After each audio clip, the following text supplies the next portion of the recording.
Welcome to the world of the grandest adventure, where we'll sail with Magellan across the vast Pacific.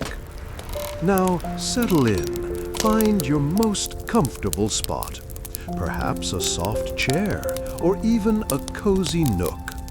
Let your shoulders relax and take a deep breath. That's it. Just let the day's worries drift away like distant clouds. Where are you tuning in from tonight, and what time is it for you? Is it a quiet evening in your perfectly chosen listening spot? Or maybe a rather early morning before the world fully wakes up? No matter the hour, I'm glad you're here. If you find these journeys as captivating as I do, consider following along so you never miss a story. It's a simple click, really, but it means the world. Imagine, if you will, a young man named Juan de la Cruz, his heart brimming with ambition. He's a navigator, keen to prove his skill and escape the quiet confines of his hometown. His gaze is fixed on the shimmering horizon, dreaming of charting the unknown Pacific and adding his name to Spain's glorious history by completing the world's first circumnavigation. This journey, we'll discover, tests every ounce of his knowledge and courage, from the stars above to the very depths of his spirit. My life in Seville had been pleasant enough, but the same cobbles, the same faces, the same predictable tides of the Guadalquivir River offered little to a soul that craved the vastness of the world. My skill with the astrolabe and quadrant felt wasted on charting routes between Cadiz and Lisbon, mere whispers on the edge of the great unknown. I dreamt of the immense Pacific, a legendary expanse whispered about in hushed tones, a place where true discovery lay waiting. The thought of proving my worth, of etching my name, however small, into the grand tapestry of Spain's glory became an obsession. To join Ferdinand Magellan's ambitious undertaking, an expedition whispered to be the first to circumnavigate the entire globe, was the only future I could truly envision. However, dreams rarely come without their own trials, and mine was no different. Securing a place on Magellan's fleet was a challenge far greater than any celestial calculation. The expedition was a prestigious affair, drawing the most experienced mariners from across the continent, and I, a navigator from a provincial background, felt like a sparrow attempting to join a flock of eagles. Skepticism was a palpable thing. Men with years at sea, weathered by countless storms, looked at my relatively clean hands and my eager, unlined face with a mixture of amusement and doubt. The competition was fierce, each applicant carrying letters of recommendation and tales of far-flung voyages, while I had only my charts, my instruments, and a burning desire. Undeterred, I immersed myself in my work, turning my small room into a sanctuary of maps and astronomical tables. I spent days and nights poring over celestial charts, practicing the intricate calculations required for deep-sea navigation. I learned of Magellan's audacious plan, his conviction that a westward passage to the Spice Islands lay hidden somewhere along the Americas' vast, unmapped coast. This meticulous preparation wasn't just about personal ambition. It was about arming myself for the inevitable scrutiny. I knew my skills would need to speak louder than my lack of extensive experience, so I dedicated myself to ensuring they sang with perfect clarity. The opportunity to demonstrate my prowess arrived during a gathering of potential officers, a tense affair in a dimly lit chamber near the docks. An officer, a stern Spaniard whose beard seemed to hold the salt of 1,000 crossings, posed a complex navigational problem, determining the longitude using a lunar distance measurement, a technique that demanded immense precision. My hands, usually steady, felt a tremor of nerves as I took up my quill. However, as I worked through the problem, the familiar logic of the stars took hold, and the calculation flowed from my mind to the parchment. I presented the result, my voice clearer than I expected, and the officer's grudging nod of approval was the first real sign that my dream might just take flight. The stakes of this endeavor were incredibly high, reaching far beyond mere professional advancement. If I failed to secure a position on Magellan's fleet, my future would likely remain bound to the provincial routes I so desperately wished to escape. The thought of continuing my life on the same predictable waters, my grand ambitions unfulfilled, was a suffocating prospect. Furthermore, there was the ever-present shadow of disgrace. To be deemed unworthy by such a renowned expedition would be a heavy burden, a mark that could follow a sailor for the rest of his days, and I had no intention of carrying such a weight. The era itself was alive with a fervent thirst for exploration, a grand ambition to expand the known world and secure new trade routes for the Spanish crown.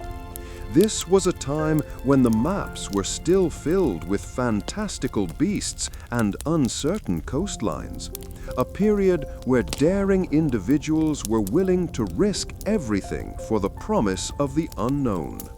Within the maritime world, however, a rigid hierarchy prevailed, and a navigator's worth was measured by years of service and the scars of experience, making my provincial background a significant hurdle.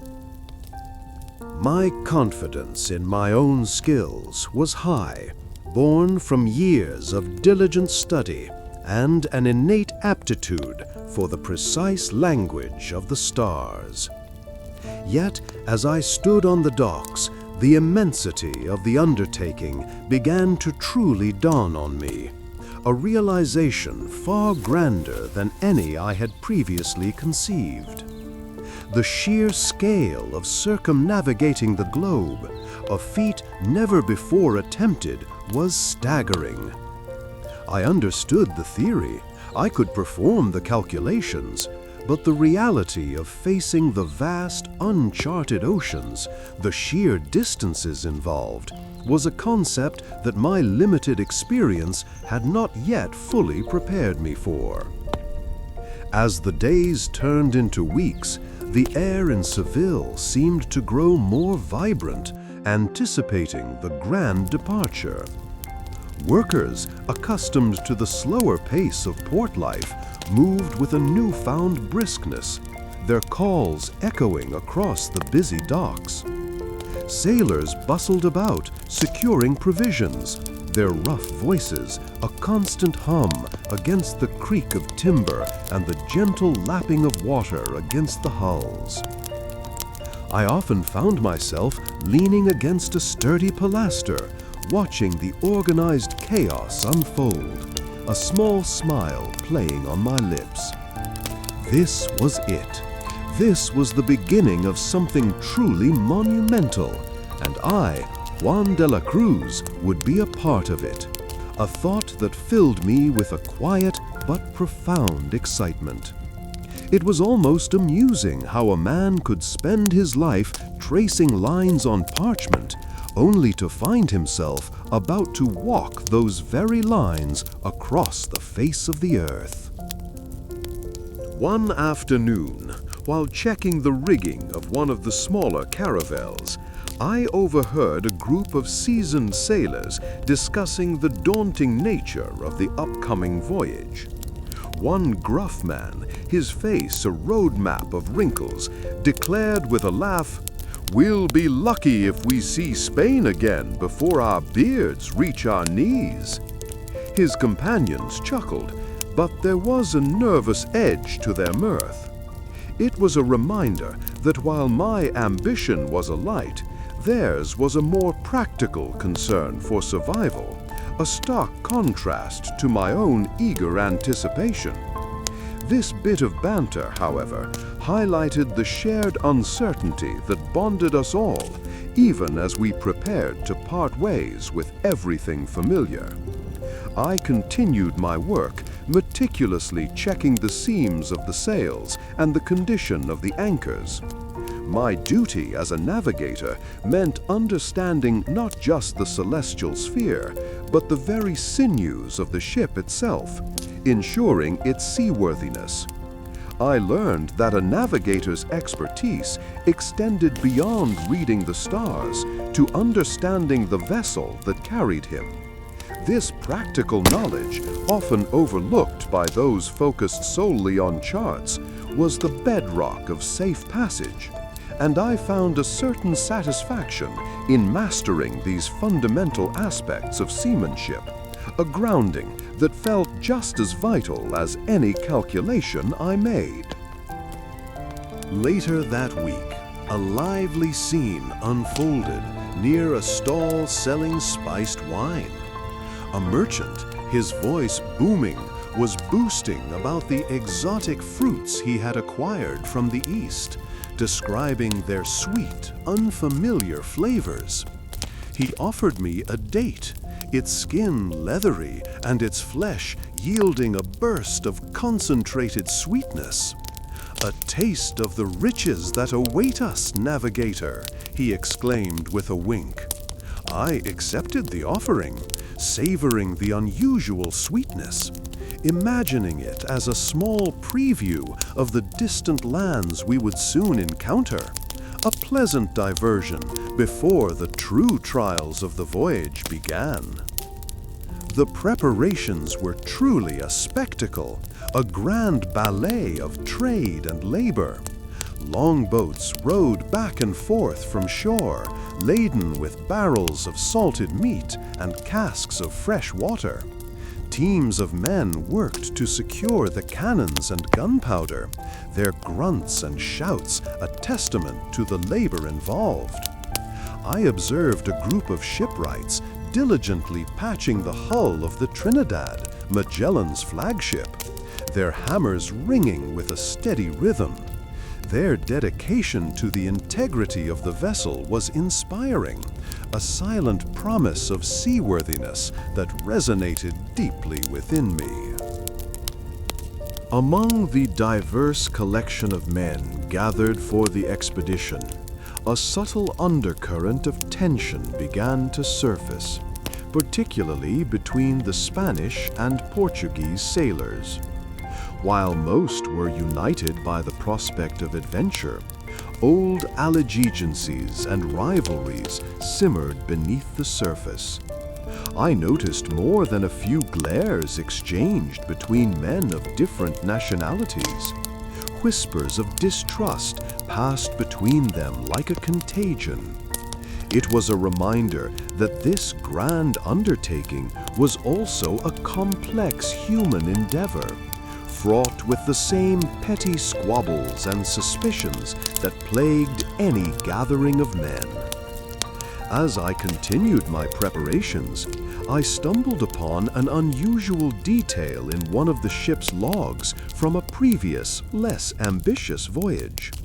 It detailed a peculiar navigational practice used by some Portuguese sailors, who claimed to orient themselves by the calls of specific seabirds they encountered at sea, believing the birds followed predictable patterns. While my reliance remained firmly on celestial bodies, this anecdotal mention offered a glimpse into the diverse, often unwritten, knowledge that sailors gathered from their experiences. A subtle reminder that the world of navigation was far richer and more varied than my textbooks suggested. The ongoing scholarly debate among historians regarding the exact motivations behind such ambitious voyages often centered on the balance between economic gain, religious zeal, and sheer personal ambition.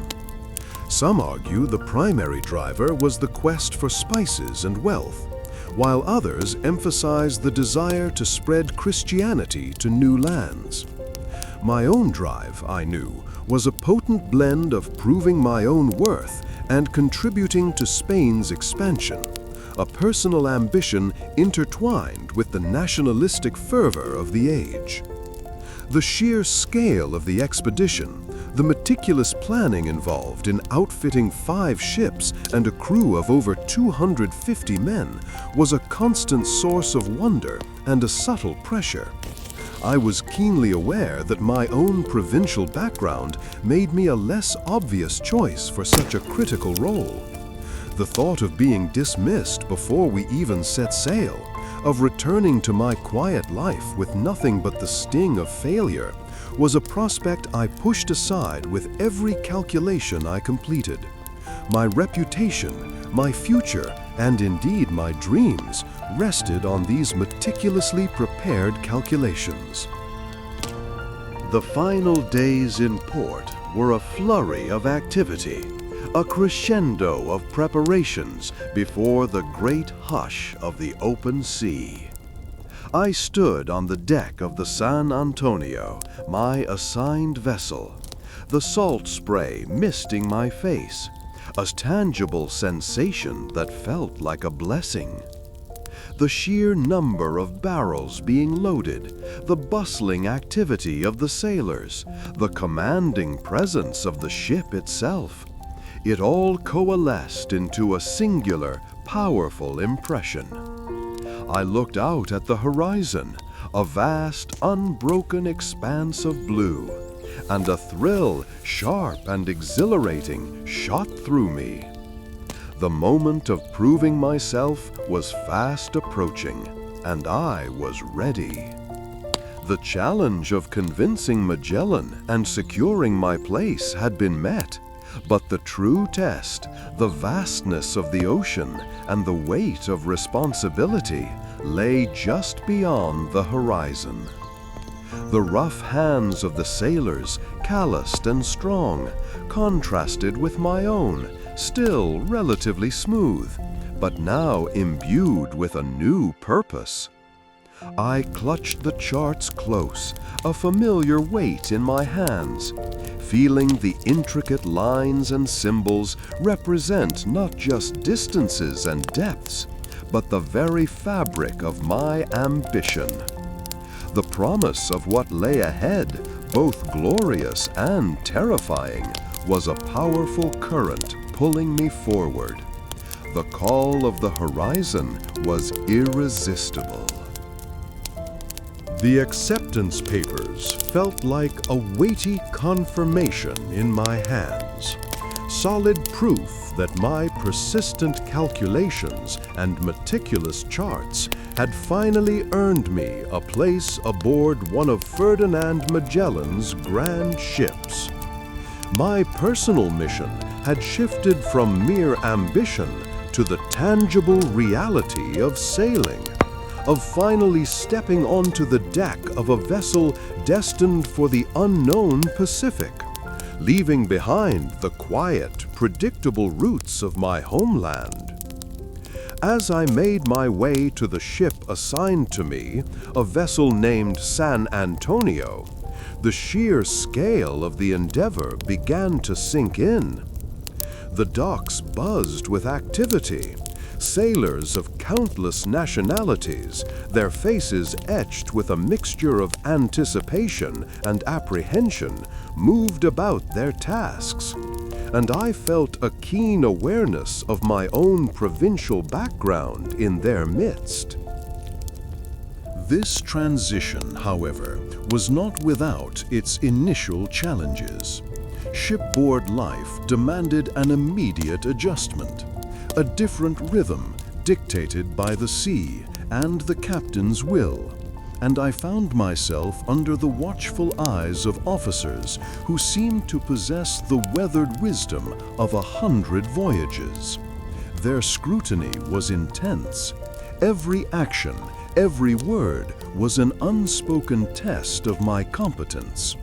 Moreover, I quickly perceived the undercurrents of tension that flowed through the assembled crew, a complex tapestry woven with threads of rivalry, particularly between the Spanish and Portuguese sailors, a sentiment that even my limited experience could detect as a potential source of future discord. My personal mission now involved understanding these dynamics and finding my own footing amidst them, for my reputation was on the line. I resolved to demonstrate my worth not through boastful words, but through precise actions, by proving myself not just capable, but indispensable. Any misstep, any sign of inadequacy could lead to my dismissal before we even felt the swell of the open ocean, a prospect that sent a shiver down my spine, far more chilling than any sea spray. The weight of this personal stake settled upon me, urging me to observe and learn with utmost diligence. I spent my first days familiarizing myself with the San Antonio, a robust caravel whose timbers creaked with a life of their own, and began to study the other navigators. Most of them were seasoned men, their hands calloused and their eyes accustomed to the distant horizon. And they shared knowledge and maps in hushed tones, their words carrying the authority of experience.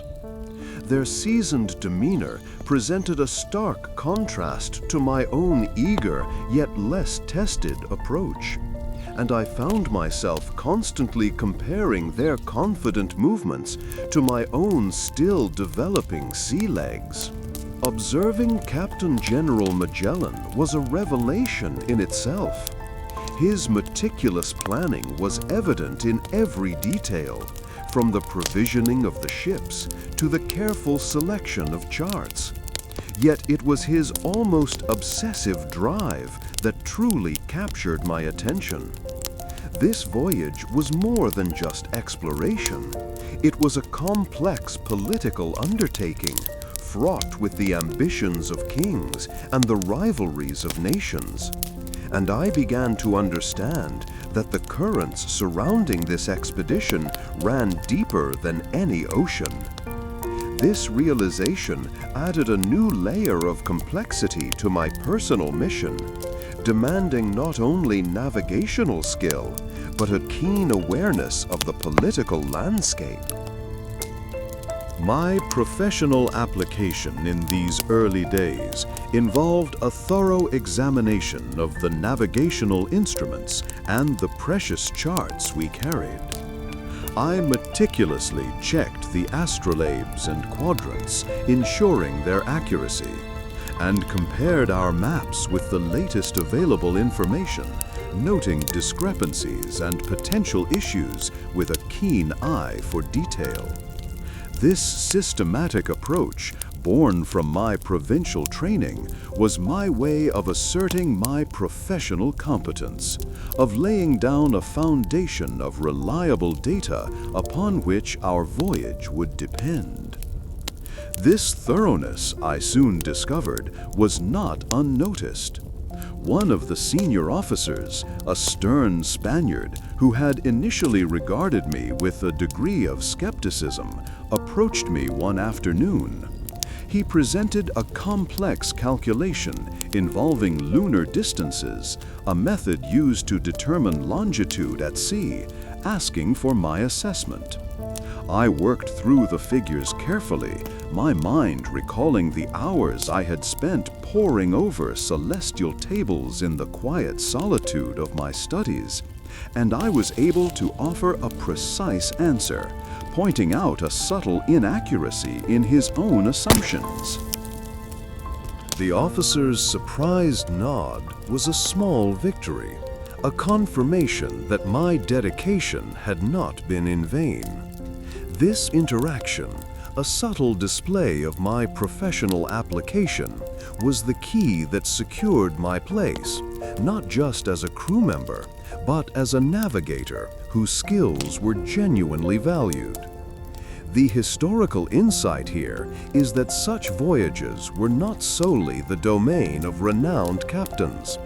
The quiet dedication of skilled individuals like myself, often from less privileged backgrounds, was essential to their success, a fact that lent my own personal stakes a greater significance.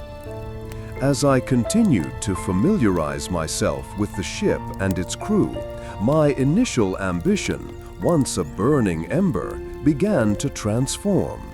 I started to grasp the sheer magnitude of the endeavor we were embarking upon, a circumnavigation of the entire globe, a feat few dared to even contemplate.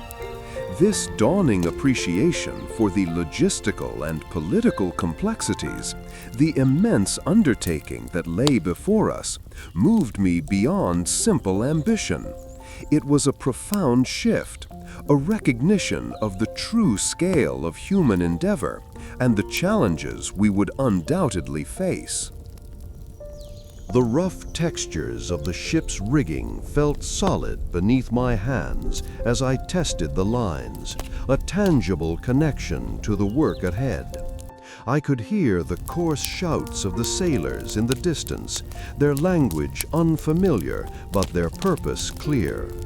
The scent of tar and salt water, an invigorating, earthy smell, permeated everything, a constant reminder that my old life had receded with the shore.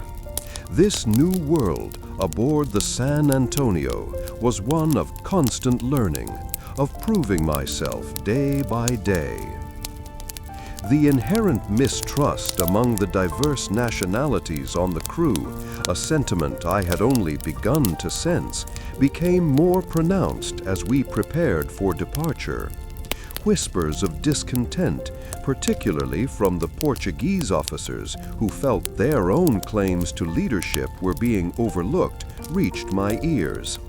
Magellan's leadership, while resolute, was also a focal point for these underlying tensions, and I realized that managing these human elements would be as critical as navigating by the stars. My personal mission now included understanding these rivalries, lest they threaten the entire undertaking. This realization brought a new kind of weight to my responsibilities. My reputation was not just about my skill with charts. It was about how I conducted myself within this complex social structure. Any mistake, any perceived misjudgment in handling these delicate inter-crew relationships could have consequences far beyond my own personal standing, potentially impacting the cohesion of the entire expedition. The stakes were immense for both my career and the success of this grand, audacious voyage. The anticipation of departure was a palpable force, a shared breath held by all aboard. The creak of the timbers seemed to deepen, a resonant hum that vibrated through the ship. I stood on deck, watching the last few bags of provisions being loaded, the heavy ropes groaning under their load. The taste of salt was already on my lips, a promise of the ocean that awaited us. The encounters with the other navigators, their terse explanations of celestial observations, and the underlying tensions between the Spanish and Portuguese officers all settled into a complex picture of the human element aboard these kings' ships. This encounter with the intricacies of a global expedition lingered in my thoughts. The vastness of the Atlantic stretched before us, a daunting expanse of heaving blue that swallowed the horizon. My primary duty as we finally sailed from Sanlúcar de Barrameda was to maintain our course, to prove my worth as a navigator on this momentous undertaking. I felt the familiar sway of the deck beneath my feet, a motion that had always brought me comfort, but now, with the weight of this expedition resting upon our shoulders, the gentle rocking felt more like a tremor of the immense task ahead.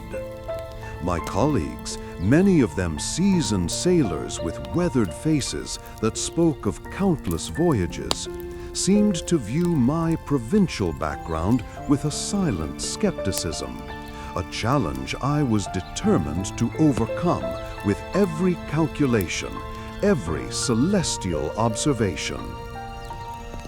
Our flagship, the Trinidad, alongside the other 4 vessels, cut through the waves, a testament to Spain's ambition. Yet the sheer scale of the journey began to press upon me with newfound urgency. I found myself scrutinizing my charts and astrolabes more than usual, seeking any detail, any nuance that might give us an edge. The other navigators, men like the experienced Portuguese captain Duarte Barbosa and the diligent master pilot Juan de Cartagena, all possessed a confidence born of years at sea.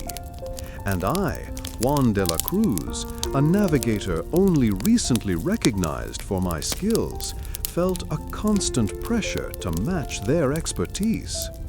The rivalry, though often unspoken, was a tangible presence among us, a constant reminder that my place here was earned, not given, and could just as easily be lost. The days at sea began to blend into a rhythm of watches, meals, and the endless task of charting our position. I learned to read the subtle shifts in the wind, the way the waves formed patterns that spoke of unseen currents. The salt spray, a constant companion, stung my cheeks and lips, and the constant creak of the timbers became the soundtrack to my existence. My role demanded a precise understanding of the heavens, the position of the sun at noon, the steady march of the stars across the night sky. These were my only reliable guides in this vast, uncharted territory. I recall one evening, the sky a vast canvas of deepening indigo, as I meticulously took a lunar distance, a complex calculation that would confirm our longitude. This specific calculation, using the angle between the moon and a star, was the very skill that had earned me a place on this voyage. The officer reviewing my figures, a stern-faced Spaniard named Mendoza, had raised a skeptical eyebrow at my youth, but the accuracy of my measurements, painstakingly derived from hours of practice with my instruments, had silenced his doubts. He had grunted his approval, a small victory that buoyed my spirits, but I knew it was only the first of many such tests. The memory of his grudging nod served as a constant reminder of the personal stakes. A single significant error could mean being cast aside, my grand ambitions dissolving like sea foam. The first true challenge arrived with a ferocity that jolted us all. The Atlantic, which had seemed a relatively predictable expanse on our charts, revealed its wilder side. Gale-force winds descended upon us, whipping the sea into a frenzy. The ships pitched and rolled violently, the deck becoming a treacherous slope. I had to brace myself against the mast, my hands gripping the rough wood to keep my footing as I worked. The constant vigilance required was immense, each reading of my instruments taken with painstaking care amidst the violent motion. My stomach churned with the ship's movement, and each breath felt like an effort as the wind howled around the rigging. My immediate objective was clear: to navigate us through this tempest and keep us on the intended westward course. This meant constant calculations, adjusting for the ship's erratic movement and the powerful gusts that threatened to push us off our path. The other navigators, too, were locked in their own struggles, the deck a scene of frantic, focused activity. I felt the cold seep into my bones, a sharp contrast to the warmth of the Spanish coast we had left behind, and the salt spray seemed to freeze on my skin. We were a tiny fleet, tossed about by forces far greater than ourselves, and my skill was one of the few bulwarks against utter disaster. The pressure to perform flawlessly was immense. A miscalculation now, an inability to correct our course in this chaos, could spell ruin for the entire expedition. We could be blown hopelessly off course, our carefully planned route lost. Or worse, a critical mistake might lead to the loss of one of our ships, a devastating blow to our numbers and our morale. My reputation, so recently established, felt incredibly fragile, like a newly rigged sail that could be torn by a sudden squall. I focused on the task at hand, the celestial bodies my only constant in the swirling disarray, their predictable paths a stark contrast to the unpredictable nature of the ocean beneath us. This period at sea taught me a profound lesson about the sea's power, a respect that went beyond mere professional caution. My youthful ambition, so focused on proving my individual prowess, began to broaden as I witnessed the collective effort required for survival. I saw how the sailors, despite their different nationalities and their own personal fears, worked together, their actions driven by a shared necessity. The creak of the timbers, the groan of the sails, these were the sounds of our shared struggle, and the salt spray on my face was a constant reminder of our shared vulnerability. It was during these early days that I began to understand that true navigation was not just about plotting a course, but about fostering a sense of unity amongst the crew. One evening, as the storm began to abate, leaving behind a calmer, though still restless sea, I noticed a group of sailors mending a torn sail. They worked with a quiet efficiency, their movements practiced and sure, their faces etched with a weariness that spoke of the preceding days. One of them, a grizzled man named Mateo, who hailed from a small village near my own, caught my eye and offered a wry smile. "Ah, Juan," he called out, his voice raspy. "It seems the sea decided to give us a proper welcome. Good thing you know your stars, eh? Otherwise, we might be having dinner with the fishes." His simple, direct words, laced with a touch of humor, brought a brief moment of levity to the tension that had held us captive. This encounter, and others like it, began to shift my perspective. While my own ambitions remained, I started to see the expedition not just as a stage for my own advancement, but as a collective endeavor, where each man's contribution, no matter how small it might seem, was vital. I remembered the scholarly texts that spoke of the importance of unity among a ship's company, the way a shared purpose could overcome even the greatest of odds. It was a subtle change, a budding realization that my expertise, while crucial for navigation, was only one part of the intricate machinery that kept us moving forward. As we progressed westward, I found myself observing the other navigators with a different eye. Their experience was evident, but I also noted their reliance on established charts that were often based on conjecture rather than direct observation of this vast, unknown ocean. My own meticulous records, compiled from celestial readings and a keen observation of the sea's behavior, began to feel increasingly important, not just for my own validation, but for the success of our mission. I started to record details about the currents, the peculiar patterns of the waves, and the atmospheric conditions that seemed to influence our journey, adding a layer of empirical data to our understanding.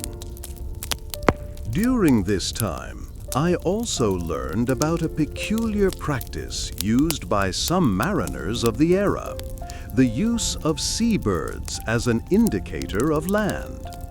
When the birds were seen flying in a consistent direction, it was believed they were returning to land, offering a hint of a nearby coastline. While our focus remained on celestial navigation, this bit of maritime lore added another layer to my appreciation for the diverse knowledge that sailors brought to such an undertaking. It was a fascinating tidbit, a reminder that human ingenuity had found many ways to read the world around them long before precise instruments. The debates among the officers regarding the best route and the interpretation of our current position were often heated. There were discussions about the prevailing winds and currents, with differing opinions on how best to utilize them for our westward progression. I would listen intently, absorbing the arguments, my own calculations often forming a quiet counterpoint to their more experienced, yet sometimes less precise assessments. The stakes in these discussions were significant.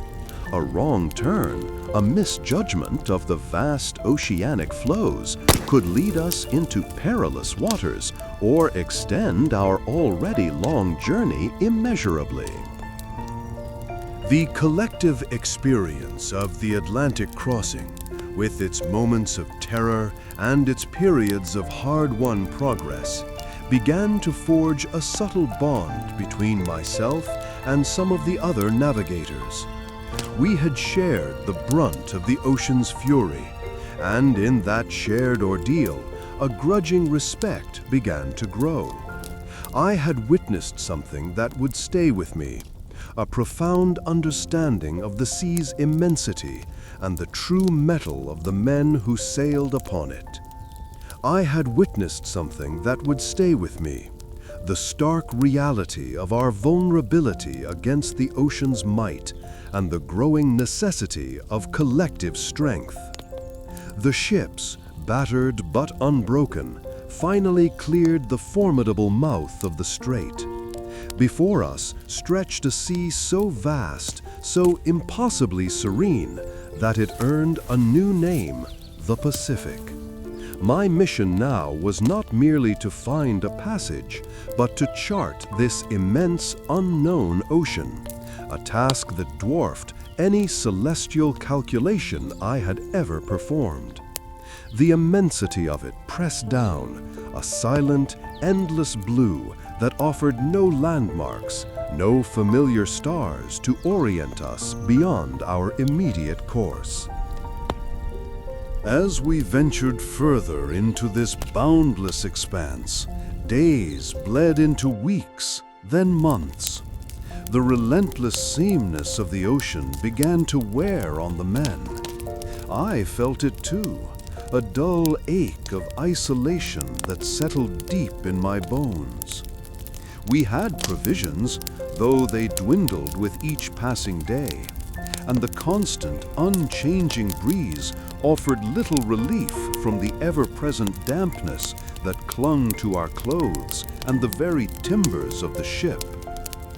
The sheer scale of the Pacific was a humbling discovery, one that mocked the ambitious maps we carried, maps that now seemed like children's drawings of a world we were only beginning to understand. My cartography skills were stretched to their absolute limit, relying solely on the precise arcs of the sun and moon, the steady rhythm of our hourglasses, and a growing intuition for the subtle shifts in the water's color. Each accurate reading felt like a small victory against the overwhelming unknown.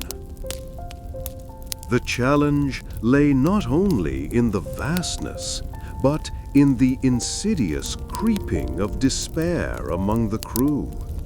Whispers turned to grumbles, then to hollowed-out silences that spoke louder than any complaint. Many of the Portuguese sailors, already wary of Magellan's command, now looked to the horizon with a weariness that went beyond physical exhaustion. I saw it in their eyes, a question they dared not voice. Had we sailed ourselves into oblivion? The growing unease among the men was a palpable thing, a shadow that lengthened with every sun that rose and set without a sign of land. I noticed how the Portuguese officers exchanged glances, their shared frustration a silent language I was slowly beginning to understand. Their resentment towards Magellan, fueled by his perceived favoritism towards his Spanish compatriots, was a constant undercurrent, a tension that vibrated beneath the surface of our daily routines. My own professional duties demanded unwavering focus, an almost unnatural calm in the face of such uncertainty. I had to meticulously record our progress, calculate our position, and plan our next steps, all while observing the fraying nerves of those around me. The weight of leadership, even in my specific role as navigator, began to press down. It wasn't just about plotting a course, it was about maintaining the spirit of those following it. The stark reality of our situation began to sink in, a realization that transcended mere ambition. If we failed to find a passage, if we were lost to this endless sea, all our sacrifices, all the dreams of glory and discovery would amount to nothing. The potential for outright rebellion, a thought that chilled me more than any ocean spray, seemed to grow with each passing, uneventful day. My loyalty was to the expedition, but my concern for the well-being of my shipmates, my fellow sufferers, was becoming paramount. Magellan, meanwhile, maintained his resolute demeanor, his gaze fixed on some distant, unseen horizon. I admired his unwavering focus, the sheer force of his will that kept us moving forward. Yet I also saw the strain it placed on the entire crew, the constant pressure that seemed to push some men to the brink. His determination, while essential, was a double-edged sword, forging ahead but also cutting through the patience and hope of many. The exploration of these unknown waters demanded more than just navigational skill. It required an understanding of human nature under duress. I saw how different men reacted to the isolation, the dwindling rations, and the gnawing uncertainty. Some became withdrawn, lost in their own thoughts, while others sought solace in shared stories of home, their voices tinged with a longing that was almost painful to hear. My duty compelled me to chart the subtle variations in the ocean's currents, to map the seemingly endless expanse with the tools at my disposal. I carefully documented the position of each star, the angle of the sun, the feel of the wind against my face, all to build a picture of this immense body of water.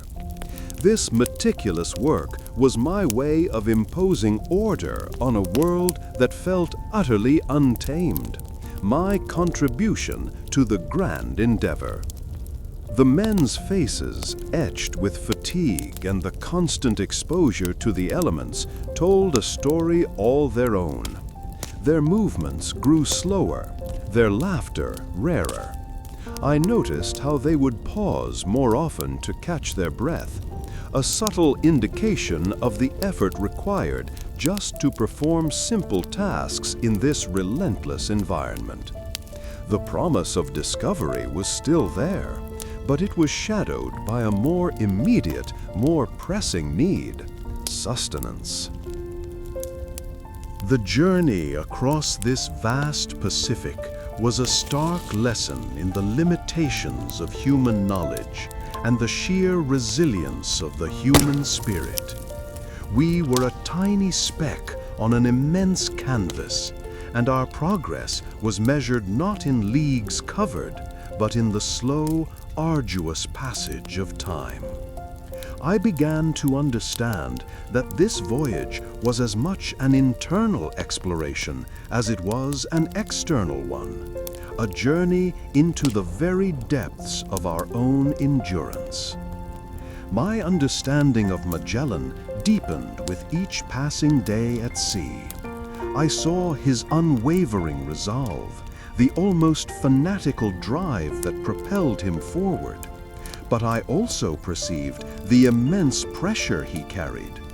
He was responsible for all of us, for the success of this monumental undertaking. And that burden was evident in the lines on his face and the intensity of his gaze.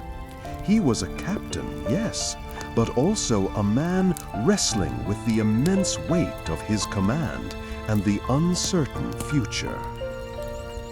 As I meticulously checked my calculations, the vastness of the ocean stretching out before me, I found myself contemplating the sheer audacity of our quest. Were we truly charting a new world, or simply lost in its immensity? The practicalities of navigation, of keeping us alive and on course, occupied my mind. Yet a deeper question lingered. What would be the ultimate cost of this grand ambition, not just to our supplies, but to ourselves? My professional duty had led me to this unexpected moment of profound reflection. The stark, winding passage of the strait revealed itself not as the broad gateway to the Pacific we had dreamed of, but as a serpentine trap. The jagged cliffs, slick with a perpetual dampness that clung even on clearer days, pressed in on either side, forcing our ships, the Trinidad, San Antonio, Concepcion, Victoria, and Santiago, into a claustrophobic embrace. It was here, surrounded by this unforgiving geography, that the simmering discontent among the crew, particularly the Spanish captains and their loyal men, finally erupted. They saw Magellan, a Portuguese captain general in Spanish service, as an outsider who had led them into a perilous wilderness, and their resentment had festered for months, growing with every league sailed away from familiar shores and every hard ration issued.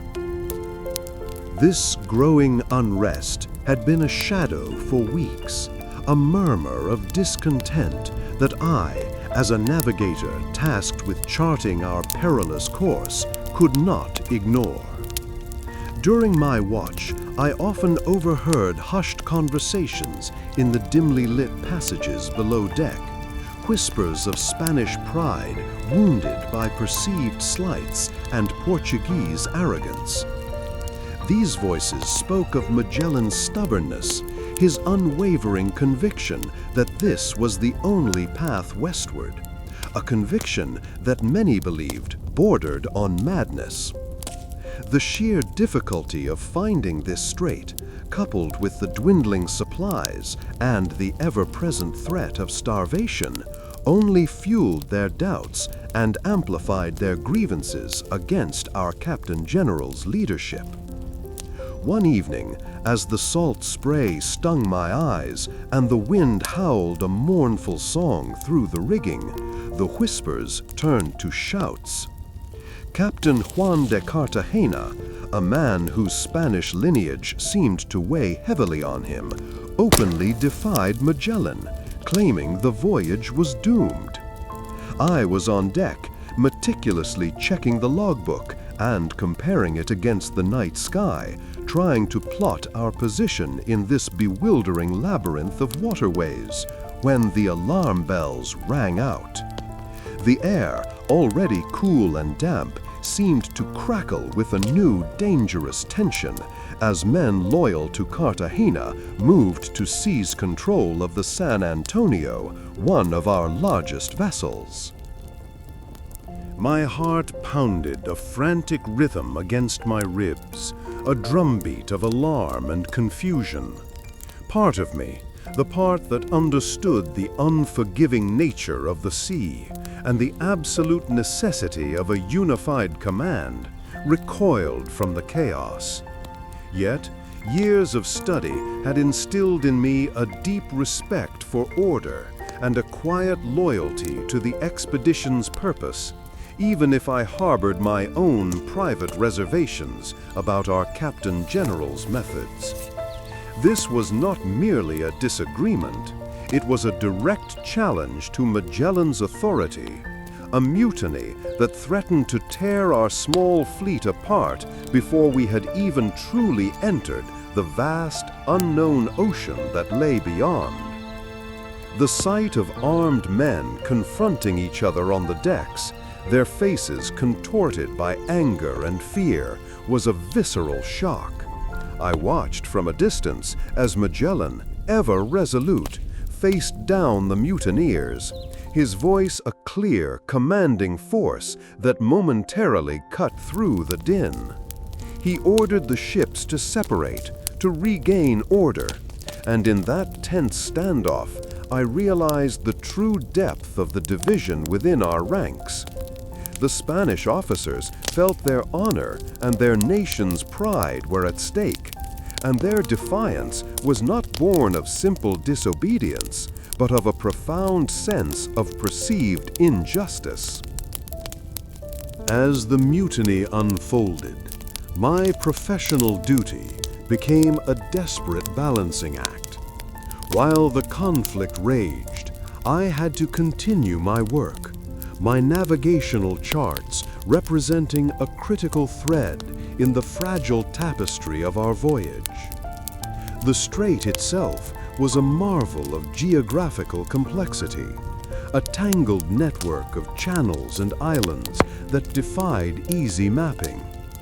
Each sounding I took, each bearing I recorded, was a testament to the immense difficulty of this passage, and the task felt even more daunting with the knowledge that a portion of our fleet was now openly hostile. I saw the raw, unvarnished reality of leadership then. It demanded not only skill, but an iron will capable of withstanding internal as well as external threats. The discovery of this winding, narrow passage was a triumph of sorts, confirming Magellan's belief in a westward route. But it was a victory stained by the blood of betrayal and the harsh reality of our fractured company. The mutineers, led by Cartagena, were eventually subdued, their defiance met with swift and brutal justice, a consequence that settled like a heavy cloak upon the spirits of the remaining crew. I saw men tied to the whipping post, heard their cries, and felt a profound unease deep within my soul. The price of maintaining order, it seemed, was often etched in pain and fear, and I found myself questioning the cost of our ambition, wondering if the glory of discovery could ever truly justify such harshness. My own position was precarious. As a navigator, I was valuable, but I was also an observer, caught between the absolute authority of Magellan and the resentful murmurs of the Spanish contingent. I had to demonstrate unwavering loyalty, even as I wrestled with my own disquiet over the harsh reprisals. A single misstep, a word out of place, could brand me as disloyal in the eyes of either faction, and the stakes were simply too high to gamble with.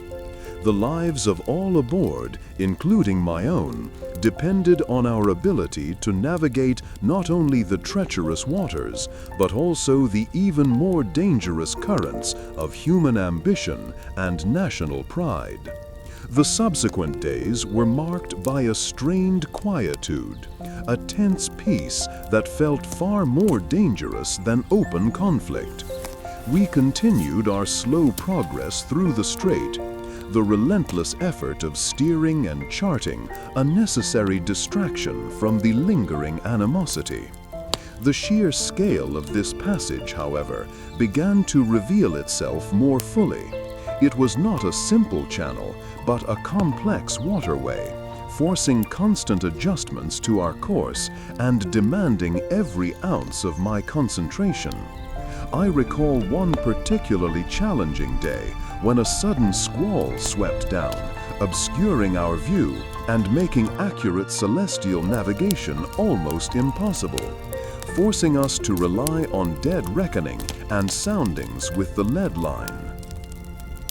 During this time, I also observed the quiet dignity of the common sailors, men from diverse backgrounds who had endured so much. They spoke of their families back home, their dreams of returning with riches and tales of adventure. And in their shared hardship, I saw a different kind of loyalty emerging, one forged not by command, but by shared suffering and a desperate hope for survival. It was a stark contrast to the heated pronouncements of the officers, and it made me reflect on the true nature of leadership, which I began to understand must encompass not just authority, but also empathy and the ability to foster a sense of common purpose.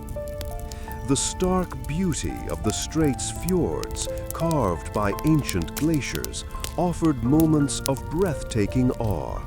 Yet these were always tempered by the ever-present danger. I recall one instance where a flock of seabirds, their cries sharp and clear in the cold air, suddenly took flight. Their sudden departure, a subtle warning of an unseen current shift that I managed to detect just in time, averting a potential collision with the rocky shore.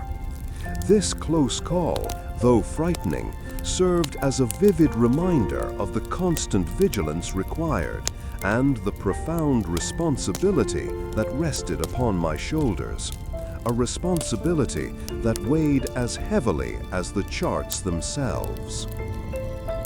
The suppression of the mutiny, while securing Magellan's command, left an indelible mark on the expedition. It was a brutal lesson in the realities of leadership and the sacrifices required to achieve audacious goals. The knowledge I gained from witnessing these events, from the fierce resolve of our Captain General to the desperate courage of ordinary men caught in the crossfire, felt both heavy and precious. The mutiny was quelled, but the fissures it revealed ran deep within our small company. We pressed onward, the treacherous beauty of the strait unfolding before us, and I continued my meticulous work, each line drawn on my charts a small act of defiance against the chaos that had threatened to engulf us. The knowledge I'd gained felt both heavy and precious. Emerging from the perilous channels of the strait, our fleet found itself on the cusp of an ocean so immense it defied our most detailed maps. My mission now was to chart this uncharted expanse, a task that felt more daunting than anything I had yet faced.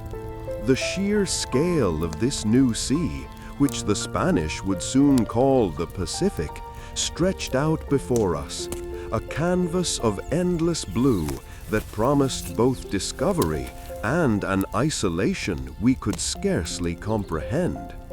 This vastness represented a profound shift from the familiar, coast-hugging routes I had known, demanding a reliance on celestial calculations across distances that felt utterly boundless. The days began to blur into a monotonous cycle of watching the stars rise and set, our ships gliding through calm, unyielding waters. Weeks bled into months, and the comforting sight of land remained stubbornly absent, creating a gnawing unease that settled deep within the crew's bones.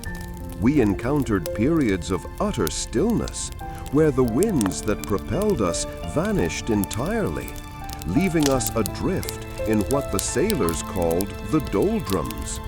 This oppressive calm sapped our strength, making each hour feel longer, while the pervasive stench of bilge water and unwashed bodies grew more inescapable with every passing day, a constant reminder of our dwindling resources and the encroaching despair. In these quiet, unnerving stretches, I discovered just how vast the Pacific truly was, a revelation that humbled my earlier confidence. Our ancient charts, once reliable guides, now seemed woefully inadequate, offering little comfort against the sheer immensity of our surroundings. I began to grasp the true isolation we faced, cut off from all known lands by an ocean that seemed to have no end.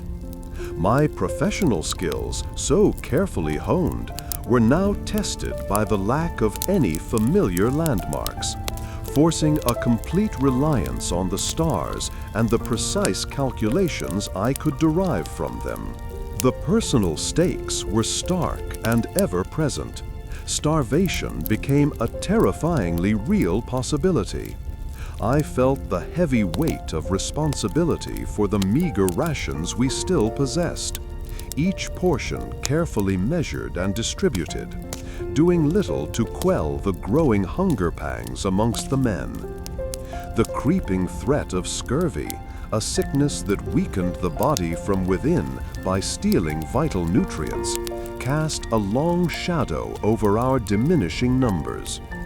This ordeal was a profound psychological test, pushing us to our absolute limits as we drifted through an unknown ocean for what felt like an eternity.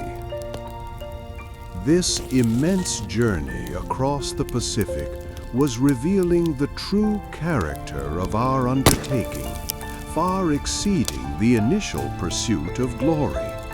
My ambition began to transform, shifting from a desire for recognition to a desperate, primal need for survival and the safeguarding of the men who depended on me.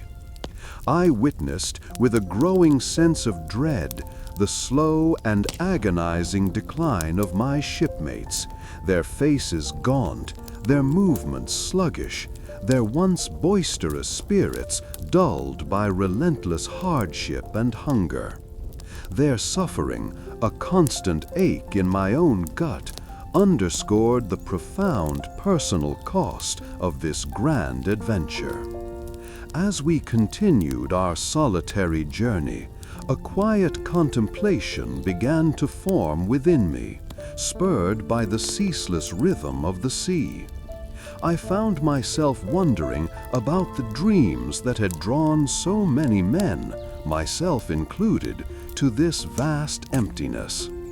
Were they the same dreams that sustained them now, or had they been replaced by the simple, urgent need to see familiar shores again? The sheer distance we had covered, the lands we had left behind, and the unknown territories that still lay ahead all swirled in my mind, a constant reminder of the world we were striving to connect. The relentless monotony of the Pacific began to weigh on us all, and a subtle shift occurred in our interactions. While before there had been camaraderie born of shared ambition, now a different kind of bond formed, one forged in shared suffering and a quiet understanding of each other's desperation. We spoke less of glory and more of home, of the taste of fresh water, the feel of solid ground beneath our feet, and the faces of loved ones we might never see again.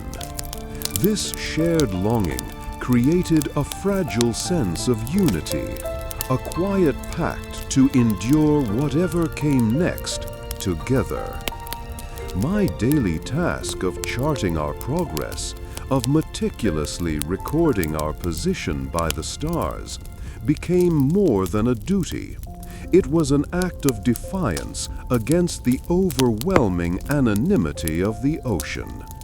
Each line drawn on my parchment, each recorded bearing, was a small assertion of our presence, a claim staked against the infinite void. The smooth feel of the vellum under my hand, a familiar texture amidst the rough canvas and salt-encrusted wood of the ship, offered a momentary anchor in the disorienting expanse. It was a small comfort, but a vital one. The subtle changes in the water, the faint, almost imperceptible shift in its color, or the way it rolled, became important indicators. I learned to read these minute signs, interpreting them as best I could without the benefit of familiar coastlines or charted depths. This heightened awareness, this need to extract every scrap of information from our surroundings, meant my senses felt perpetually alert, straining to find meaning in the endless blue. The quiet hum of the ship's timbers, the creak of the mast, and the gentle slap of waves against the hull were the only sounds that broke the vast silence, each a familiar note in this lonely symphony. This journey across the Great Pacific was proving to be a crucible, burning away much of the youthful ambition that had set me on this path.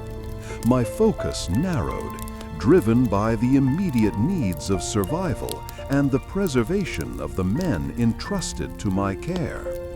The desire for personal glory seemed a distant memory, replaced by a profound, almost paternalistic concern for those around me. Witnessing their slow, agonizing decline was a powerful, sobering experience, etching itself onto my soul with an intensity that no map or star could ever fully capture.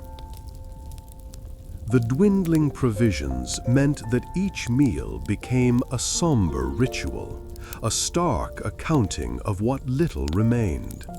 I watched as the men, once robust sailors, grew thinner, their eyes hollow, their movements slow and deliberate. The camaraderie that had once filled our days was now tinged with a quiet resignation, a shared understanding of the trials we faced. We spoke in hushed tones, conserving what little energy we had, finding solace in the briefest moments of shared silence or a fleeting, weak smile exchanged between weary shipmates. As I continued my work, plotting our course through the immense ocean, I reflected on the extraordinary circumstances that had brought us to this point. The sheer audacity of our undertaking, the courage and folly intertwined in Ferdinand Magellan's vision, now seemed both inspiring and tragically naive. We had set out to conquer the unknown, and in a way we were, but the unknown was also conquering us, testing our limits in ways I could never have imagined when I first sought a place on his fleet. The sheer perseverance required to simply continue was immense. This vast voyage had changed how I saw the world around me. The immense Pacific had finally yielded land. After what felt like an age of nothing but rolling waves and an endless blue sky, the sight of green against the horizon brought a ragged cheer from the assembled crew. My duty now was to guide the Victoria toward this distant shore, to assess the terrain and determine if it held the sustenance we desperately needed. I felt the familiar weight of responsibility settle upon me as I consulted the charts, comparing them to the hazy shapes emerging from the distance, knowing that our survival rested on my careful calculations and the keen eyes of the lookouts. We approached cautiously, the coastline appearing as a vibrant tapestry of unfamiliar trees and strange, colorful birds. The air, surprisingly, no longer carried the monotonous salt tang of the open ocean. Instead, a sweet, floral fragrance drifted toward us, a welcome change that stirred a flicker of hope in my weary heart. I remembered accounts from my studies about the lushness of tropical islands, but seeing it firsthand, feeling the subtle shift in the breeze, was something else entirely. This new environment promised a bounty that could replenish our dwindling stores, but also harbored unknowns that demanded our utmost vigilance. My task was to translate the visual cues into navigational certainty, finding a safe anchorage where we could make landfall without risking the ship on unseen reefs. I meticulously plotted our approach, taking soundings with weighted lines, calling out the depths to the helmsman. This process, so familiar from my days sailing nearer to home, felt amplified now by the desperate hunger of the men and the ghost of scurvy that still weakened many. Each successful measurement brought a small measure of relief, a confirmation that my years of study were not in vain, even if the landscape itself was entirely alien. As we drew closer, we could see figures moving along the beach, people whose skin was darkened by the sun and whose attire was unlike anything we had ever encountered. My instructions were clear: to attempt peaceful contact and secure fresh provisions. I recalled the rudimentary phrases of trade I had learned and the importance of a calm demeanor when meeting new peoples. I felt a knot of apprehension tighten in my stomach, for I knew how easily desperation could twist intentions, and how a single misstep could turn a potential aid into a grave danger. We anchored in a sheltered cove, the water so clear I could see colorful fish darting among the coral below. A small party, myself included, prepared to row ashore. As we approached the beach, several islanders waded into the water, their movements graceful and unhurried. One man, seemingly a leader, held out a small dried fruit towards me, his expression open and curious. I instinctively reached for a similar fruit from our own meager stores, a gesture of exchange, and a silent prayer that this offering would be received with good intent. The islanders welcomed us with a surprising warmth, their initial apprehension giving way to a shared curiosity about our strange vessels and even stranger clothing. They offered us baskets filled with unfamiliar fruits, their skins smooth and brightly colored, and jugs of cool, clear water that quenched a thirst I had forgotten I possessed. The sweetness of the dates they provided was a revelation, a taste so vibrant and pure it felt like a gift from the gods after months of hardtack and salted meat. I found myself studying their simple tools, their woven garments, and their evident contentment with their surroundings. Yet, beneath the surface of this seemingly idyllic exchange, the crew's underlying hunger remained a constant, gnawing concern. While the islanders seemed generous, their understanding of our needs was limited, and the quantities of food they could easily provide were insufficient for our entire company.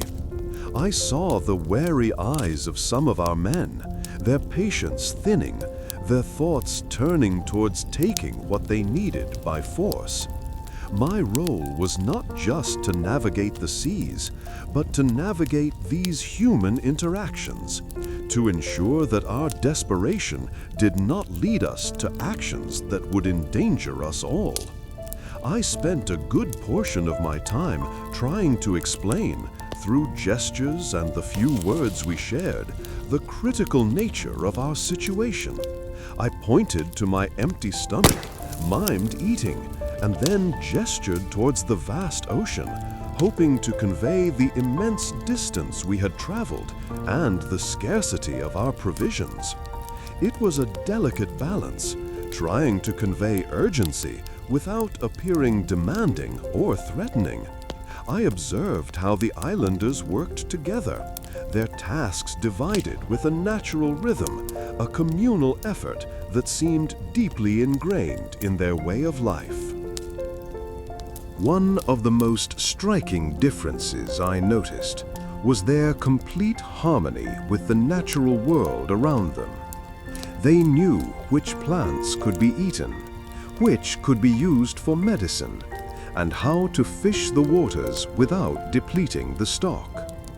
It was a knowledge passed down through generations, a living testament to their understanding of the environment.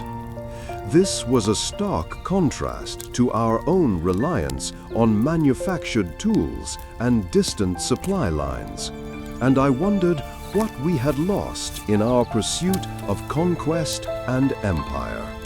This reliance on communal knowledge presented a unique challenge for me. My expertise was in the stars and the sea, in the mathematics of navigation, not in understanding the subtle language of the jungle or the customs of its inhabitants. However, I found myself trying to bridge this gap, using my observations to facilitate understanding. I attempted to share what little knowledge I had of astronomy, pointing to the familiar constellations that still guided us, hoping to find common ground in the celestial sphere that connected our disparate worlds. There was a brief, amusing moment when one of our younger sailors, eager to make a good impression, tried to mimic the islanders' intricate knot-tying with the same dexterity. He fumbled terribly, much to the good-natured amusement of our hosts and even myself. It reminded me that while we were a formidable force at sea, we were also clumsy newcomers in this land, and humility was as important a tool as any astrolabe. The scholars back in Spain would likely debate for years about these first encounters, how we managed to procure our supplies, and the impact of our arrival. Some would focus on the potential for trade and the wealth of new resources, while others might later lament the disruptions we inevitably brought. What I saw was a fragile balance, a delicate dance between two very different peoples, where a single misstep could have dire consequences for all involved. Ultimately, the islanders provided us with enough fresh fruit and water to replenish our immediate needs, a vital lifeline that allowed us to continue our journey. The exchange was not without its difficulties, and the underlying tension of our hunger never truly disappeared. But we left the island with our stores slightly fuller and our spirits a little higher. I carried the memory of their open faces and the sweet taste of those dates with me as we once again turned the Victoria's bow towards the open sea, ready to face whatever lay beyond the horizon. The sweet dates we traded for on that verdant island now felt like a distant memory, a fleeting sweetness against the harsh reality that had descended upon us. Our onward journey across the vast, unending blue had brought with it a new adversary, one that gnawed at the very core of our strength. This was not the brute force of the ocean or the treachery of hidden reefs, but a slow, insidious decay that weakened men from within, turning strong sailors into hollow shells. A profound weariness settled over the ship, a collective exhaustion that went beyond mere lack of sleep. It was the gnawing emptiness of our bellies and the slow, agonizing toll of a disease that had begun to claim its victims with chilling regularity. The scurvy, as we came to know it, manifested in painful stiffness of the joints, bleeding gums, and a profound weakness that made even the simplest task a monumental effort. I watched, my heart heavy, as strong men who had faced storms and mutiny with grim resolve now succumbed to this unseen enemy. My own duties as navigator demanded a clear head and steady hands, yet these became increasingly difficult to maintain. The calculations for our position, which once flowed with the certainty of practiced routine, now required immense concentration, each number demanding to be wrestled from my tired mind. The instruments, usually gleaming and precise, seemed alien under the dull glaze of exhaustion that had settled over the ship, mirroring the vacant stares of my fellow mariners. The loss of precious lives chipped away at my spirit. I saw men I had shared meals with, men whose laughter had echoed across the decks, now confined to their hammocks, their bodies racked with pain. This relentless suffering was a harsh education, a brutal reminder of the true cost of our ambitious voyage, far beyond the glitter of discovery or the promise of fame. The dwindling number of healthy sailors meant each man's contribution was more critical than ever, yet their very ability to contribute was being systematically stripped away. The island's bounty had only postponed this inevitable struggle. It had not erased the fundamental deficiency in our diet that fueled the scurvy.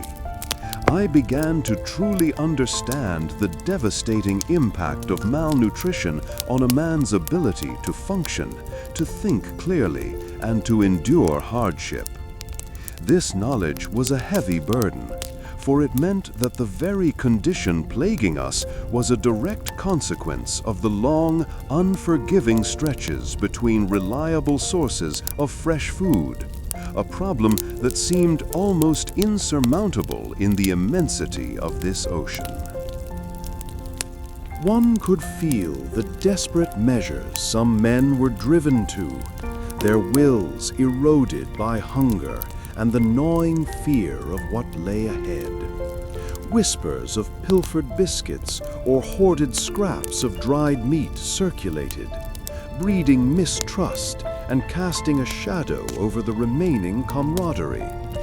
It was a desperate situation, a descent into a primal struggle, where even the bonds of fellowship frayed under the immense pressure of survival.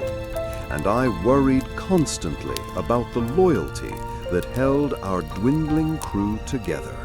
My professional responsibility now extended beyond simply charting a course. It involved a grim assessment of our dwindling resources and the physical capacity of the men who were still able to work.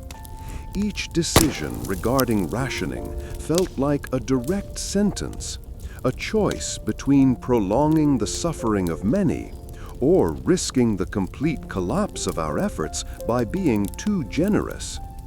These were not abstract calculations on a chart, but life and death judgments made in the face of overwhelming odds and profound personal fatigue. The collective groans of men afflicted with the scurvy became a constant, mournful soundtrack to our days.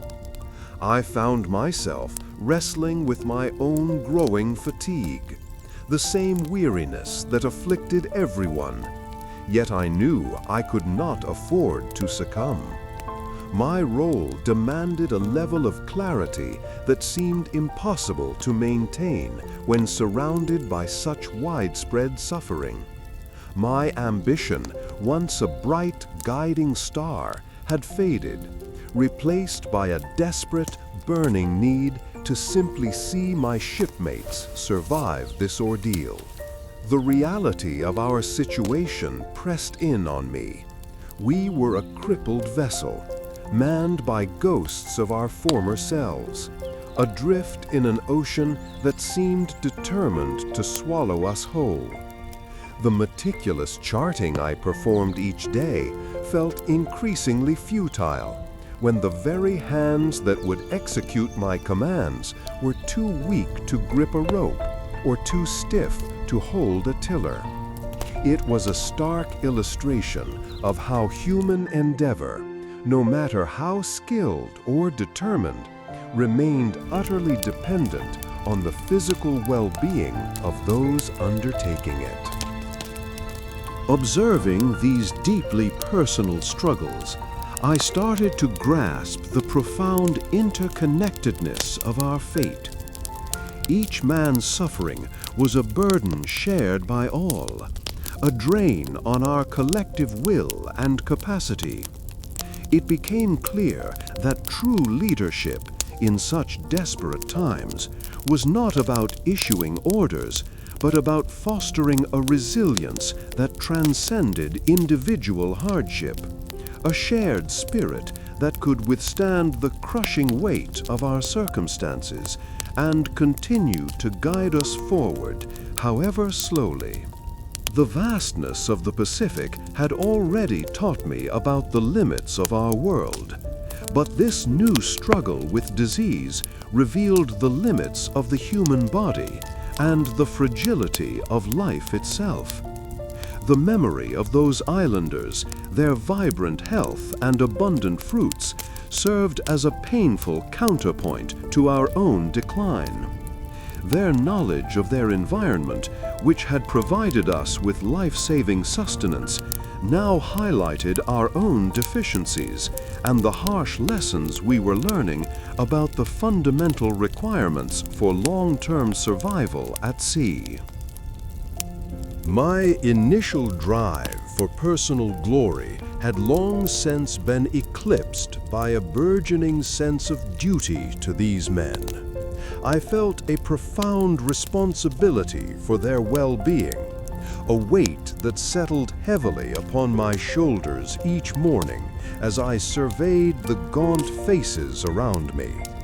It was a baptism by fire, forcing me to confront the grim realities of command and the devastating price that could be paid when exploring the unknown, a price far greater than I had ever imagined when setting sail from Spain. As I meticulously adjusted our course, relying on the stars that seemed indifferent to our plight, I knew my mission had taken an unexpected turn, transforming from a quest for discovery into a desperate fight for preservation against an enemy that knew no borders and respected no rank. The air around me, though still warm, seemed to carry a different quality now, a subtle shift from the humid embrace of the islands we had recently left. We had dropped anchor in the waters of the Philippines, a land teeming with life and, as it was proving, complex human arrangements.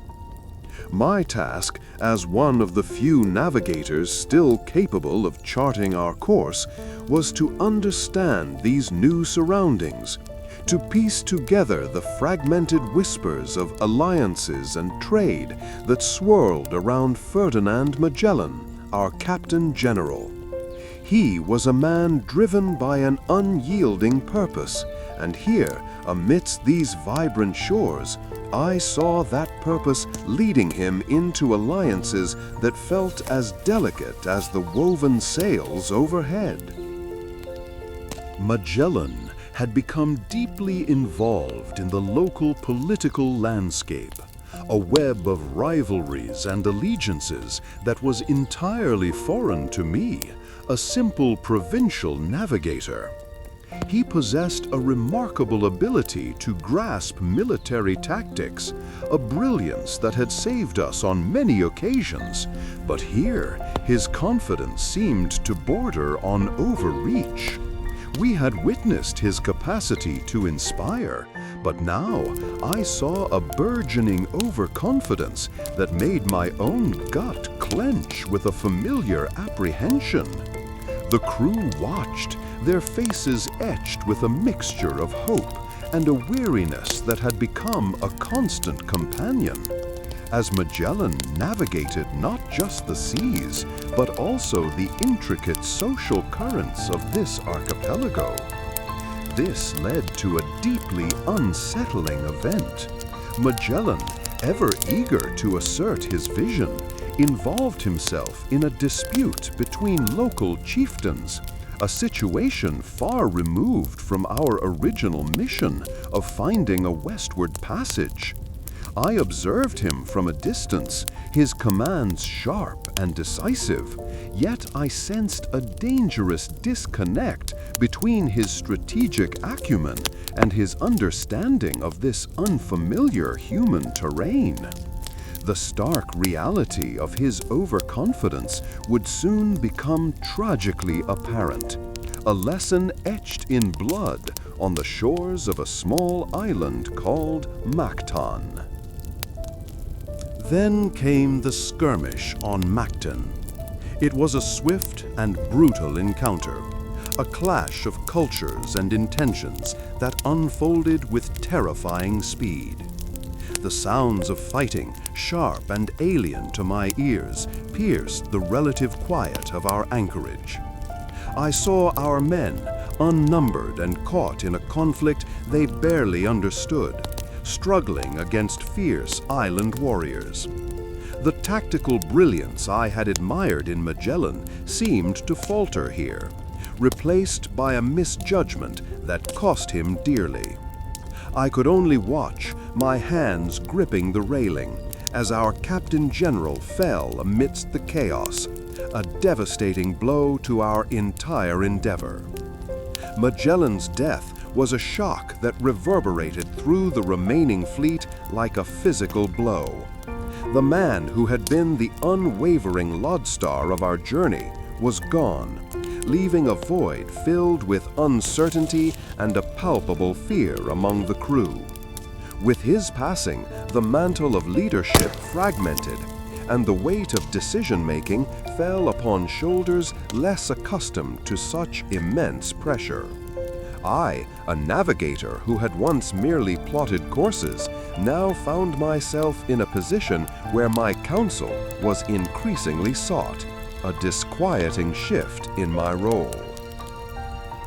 The political landscape here was a volatile sea, and Magellan's intervention, though perhaps intended to secure resources and allies, had instead ignited a firestorm.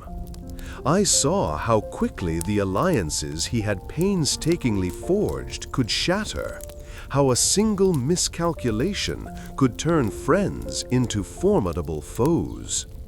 The islanders, whose hospitality we had initially enjoyed, now regarded us with a suspicion that mirrored the growing distrust amongst ourselves. It became clear that our journey was not just about charting the seas, but about navigating the treacherous currents of human interaction, a far more perilous undertaking. The days following the Mactan engagement were a blur of grief and a desperate scramble for survival. The remaining officers, men who had always looked to Magellan for direction, now found themselves adrift, grappling with the immense responsibility of continuing the circumnavigation. I felt a strange mix of sorrow for our fallen leader and a grim determination to see our mission through, a mission that now seemed all the more vital to honor his sacrifice. This tragedy forced a stark reckoning with the fragility of command and the critical need for steady leadership, qualities I had perhaps taken for granted in Magellan. As we prepared to depart these islands, the reality of our situation was stark. We were fewer in number, our resources stretched thin, and the very foundations of our expedition had been shaken. I looked at my charts, my hands tracing the lines that represented our vast journey, and felt a profound sense of urgency. The path home, across an ocean still largely unknown, was now our sole focus. Magellan's ambition had set us on this course, but it was now our collective will and the skills of those of us left that would determine whether we would ever see the familiar shores of home again. We sailed from the Philippines with a heavy heart, but also with a newfound resolve. The political maneuvering that had ensnared us there, and the tragic loss of Magellan, served as a potent lesson. I learned that even the most brilliant leadership could be undone by a lack of cultural understanding, a reminder that true navigation involved more than just reading stars and charts. It required comprehending the subtle, often unspoken dynamics of the worlds we encountered. This realization sat heavily on me as I took my bearings for the next leg of our immense journey. The sheer number of islands we had encountered in this vast ocean was astonishing, each with its unique character and its people, living lives so different from anything I had ever known. It was during our time here that I truly began to grasp the diversity of human society and the ease with which misunderstandings could blossom into conflict. I remembered observing Magellan's attempts to engage local rulers. His pronouncements often delivered with an air of authority that, while impressive, did not always foster genuine connection. It was a delicate dance, and one that required a deep well of empathy, something I felt I was slowly acquiring. A curious custom I noted among some of the islanders was their method of keeping time, marking the passage of days not by clocks, but by the simple observation of the sun's arc and the changing patterns of the tides. This contrast with our own reliance on precise chronometers and celestial calculations was striking, highlighting how different cultures perceive and interact with the natural world. It was a small detail, yet it spoke volumes about the varied ways humanity seeks order and meaning in existence. There is a scholarly debate among learned men about the precise intentions behind Magellan's involvement in these local conflicts. Some argue it was a calculated political maneuver to secure vital alliances and safe passage, while others suggest it was a testament to his deep-seated belief in the superiority of European order and governance. Whatever the truth, the outcome was undeniably tragic, demonstrating the peril of imposing one's will upon societies with established traditions and understandings, a stark lesson for anyone venturing into the unknown. The crew, having witnessed the fatal consequences of Magellan's direct intervention in local affairs, grew even more wary. The sense of being adrift, both physically and politically, intensified. My own responsibility as a navigator now felt amplified. With the Captain General gone, the precision of our charts and the accuracy of our calculations were all that stood between us and utter ruin. I meticulously checked the sextant, its polished wood feeling familiar yet somehow alien in my hands, as if it too had witnessed the immense weight of our altered circumstances and the quiet desperation that now permeated our lives. The implications of what I'd found would unfold in time. The shattered remnants of our fleet, once proud ships of the line, now sailed as worn husks across the vast, indifferent Pacific. Magellan, our guiding star, was gone, leaving a vacuum of command that threatened to pull us under as surely as any storm. My own ambition, once a burning fire urging me towards the horizon, had cooled to a steady ember of grim duty, focused now on the simple, profound task of bringing the few remaining souls back to Spain. The weight of that responsibility pressed down, a far heavier burden than any chart or sextant. The Victoria was the only vessel left afloat, a testament to both the crew's grit and the sheer, unrelenting force of the ocean's will. Our numbers were tragically few, a stark reminder of the journey's terrible toll. We who remained were gaunt, our bodies weakened by weeks of scarce rations and the constant gnawing of scurvy.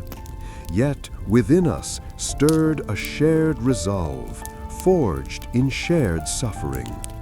It was a grim camaraderie, born not of celebration, but of a desperate, mutual need to see this voyage through. The journey ahead felt immeasurable, a ghostly echo of the outward path that had swallowed so many. Our course lay west, then north, a vast curve across the world's greatest ocean, a stretch of blue so immense it had tested the very sanity of men. I unrolled my precious charts, the parchment softened by sea spray and the constant handling.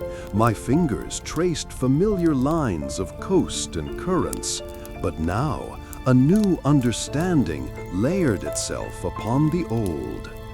I had learned to read the subtle whispers of the wind and waves, to predict the moods of the sea, not from theory, but from a deep, visceral connection built over countless days and nights. The great Pacific, once a symbol of discovery and boundless possibility, now represented a formidable barrier to home, a test of our very endurance. I recalled the initial awe, the sheer wonder of charting this unknown expanse, but that had long since given way to a pragmatic awareness of its scale. This immense ocean demanded a respect that bordered on fear, for it held no mercy for the unprepared or the weak. My calculations were no longer about claiming new territories, but about finding the most efficient path, the least treacherous route across its unyielding surface. My task was clear: to plot our return, a monumental undertaking that dwarfed even the initial expedition. This meant revisiting the charts of the Indian Ocean and preparing for the infamous Cape of Good Hope, a formidable barrier known for its violent storms. I had studied the winds and currents during our outward passage, noting their patterns and predictable shifts. But now I had to apply that knowledge with even greater precision. Every degree of latitude, every knot of speed was critical to our survival. The crew looked to me for guidance, their eyes reflecting a mixture of hope and profound weariness. They had faced mutiny, starvation, and the agonizing death of companions.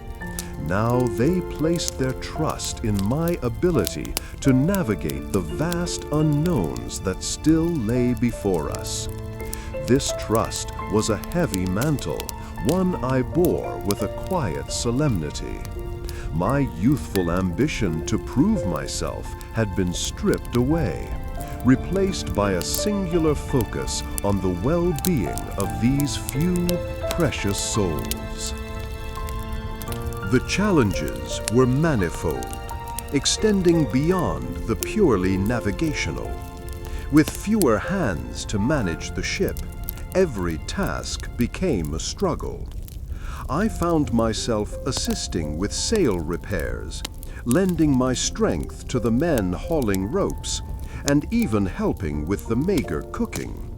These were not the duties of a navigator from Spain, but the necessities of survival on a dying ship. My expertise in celestial navigation was still paramount, but it was now augmented by a practical understanding of seamanship I had never anticipated needing. One such practical challenge involved the maintenance of our water casks. Many had begun to leak, a common problem exacerbated by the constant strain on the ship's timbers. I worked with the carpenter, a stout, grim-faced man whose hands, like mine, were now permanently calloused and scarred, to reinforce the bindings and seal any new breaches. This meticulous work, performed under the watchful gaze of the sun, was vital, for without fresh water, our journey would end in thirst long before we reached any port. We also had to conserve every scrap of food, a task made agonizing by the gnawing hunger that afflicted us all. I worked with the remaining officers to ration out the meager supplies of hardtack and dried meat, ensuring that each man received his share, however small. The memory of lush islands and fresh fruit felt like a distant dream, a torment to our current reality. This careful management of resources was a constant, quiet battle, fought with every decision, every rationed portion. My days were now a blur of astronomical observations, chart work, and the physical demands of shipboard life. I spent hours each day aloft, using my astrolabe and quadrant to fix our position, the stars my only reliable guides. The precision required was immense, for a single miscalculation could send us adrift in the unforgiving expanse. It was a lonely vigil, surrounded by the creaking of the timbers and the endless sigh of the wind through the sails. The shift in my perspective was profound.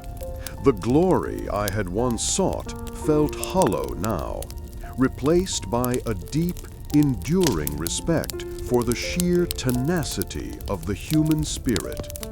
I saw it in the eyes of the sailors who, despite their suffering, continued to perform their duties with unwavering diligence. Their quiet strength, their shared endurance, was a far greater testament to human will than any grand pronouncement or conquest. As we finally approached the continent's edge, the air itself seemed to shift, carrying new, familiar scents, the faint aroma of damp earth and distant pine, a stark contrast to the unchanging brine of the open ocean. My understanding of the world, once confined to maps and theories, had been rewritten by the raw, unvarnished truth of experience. I had sailed around the very globe, a feat that felt both miraculous and deeply humbling. My understanding of endurance had shifted in ways I hadn't expected. The wind shifted, a cold breath off the vast gray expanse of the South Atlantic. We had rounded the fearsome Cape of Good Hope, that stony finger pointing into the unknown. And now the familiar yet still daunting waters lay before us.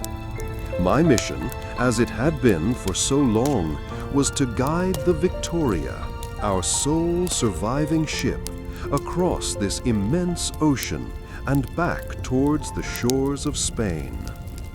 The journey from the Spice Islands had been long, arduous, and filled with loss.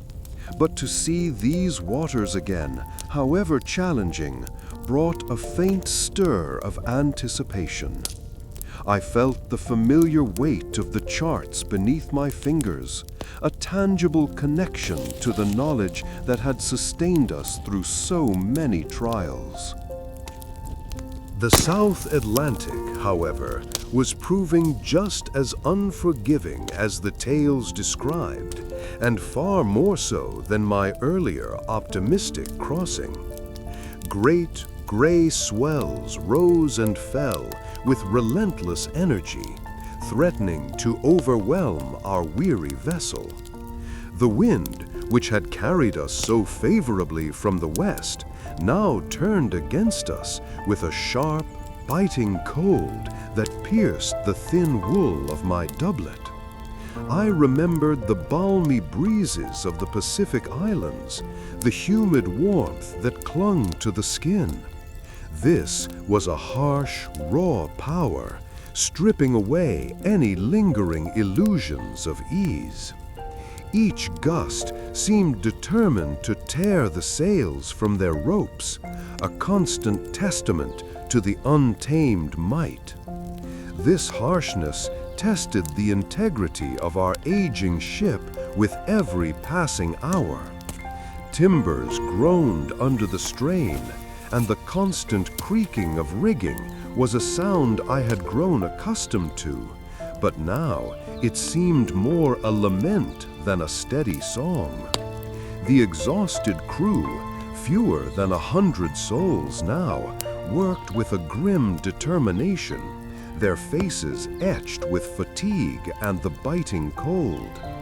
We had faced starvation, the terrible sickness of scurvy, and the brutal realities of mutiny, yet the sea itself seemed intent on delivering one final, powerful challenge.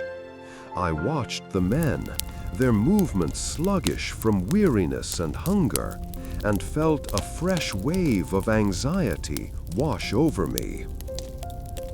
My own navigational skills, honed by months of relentless practice and the stark necessity of survival, were put to their most rigorous test. I could read the signs of approaching storms now with a keen eye, seeing the subtle darkening of the sky, the unnatural swell of the waves, the way the seabirds vanished. My calculations for our course had to be more precise than ever, accounting for the powerful currents that swept through these southern waters, currents that seemed to snatch at our rudder and pull us off our intended path. It was a constant battle, a silent, intense struggle against the vast, indifferent power of the ocean. The personal stakes felt higher than ever. We were so close to home, to the familiar comfort of European shores, yet the threat of shipwreck here, so near the end, was almost unbearable to contemplate. Losing even one more man, one more ship, felt like an unimaginable tragedy after all we had endured. I felt a profound responsibility for the lives entrusted to my guidance, for the nearly completed journey of circumnavigation. The thought of our immense sacrifices being undone by a rogue wave or a misplaced calculation was a chilling prospect that fueled my every decision. The sheer endurance required to maintain our course was immense. The biting cold was a constant, gnawing presence, seeping into our bones despite layers of clothing. Our rations, though carefully managed, were meager, and the taste of salt-cured meat and hard tack was a constant, unwelcome companion. I remembered the sweet, crisp taste of the unfamiliar fruit we had traded for in the islands, a memory that now seemed like a dream from another lifetime.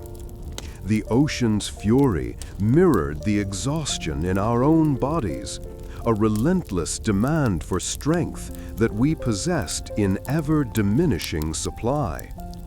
This stretch of the South Atlantic, though geographically familiar from my earlier voyages, presented a different character entirely.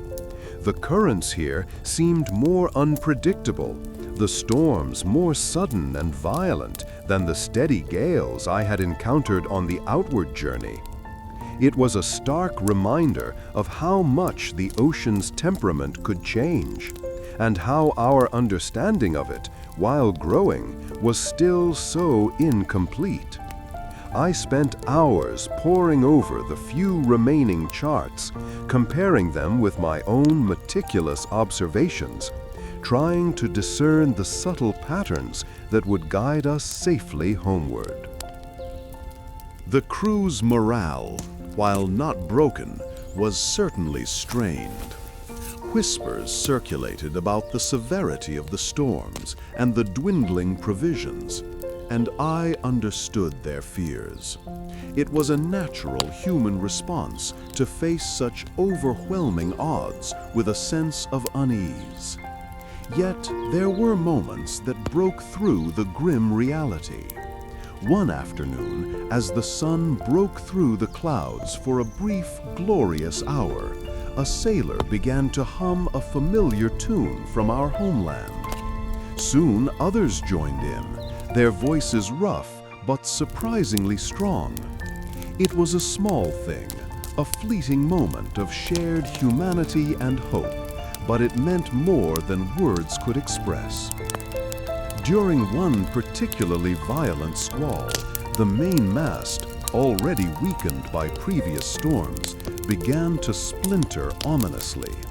The sound of tearing wood was sharp and terrifying, a stark contrast to the wind's howl. I knew immediately that we were in grave danger. The ship's carpenter, a burly man named Rodrigo, whose skill had saved us countless times before, immediately set to work, his face grim. The coordinated effort to secure the mast, with men working in near-freezing rain, was a testament to their deep-seated professionalism and their shared will to survive. It was a fascinating display of practical engineering under extreme duress. The resilience of the human spirit, tested through starvation, mutiny, and the death of our captain, was being further forged in the crucible of this unforgiving ocean. I had faced the raw power of the sea on my initial crossing of the Atlantic, but that had been a mere introduction. This return voyage, this desperate scramble for survival, had taught me about the true scale of the world and the immense courage required to traverse it. I found myself not just a navigator, but a caretaker, a silent guardian of the hopes and fears of the men aboard. The passage through the South Atlantic was a constant negotiation between our efforts and the sea's power. We had to carefully manage our remaining sails, adjusting them to catch every available gust, while also being prepared to furl them at a moment's notice when the squalls intensified. The constant dampness and cold made every task more difficult, from checking the rigging to preparing the meager meals. I observed how the men had adapted their movements, how they braced themselves against the ship's lurches with an ingrained instinct, their bodies hardened by the relentless motion. The scholarly debate among geographers and cartographers back home concerned the true size of the globe, with some arguing for smaller estimates than others.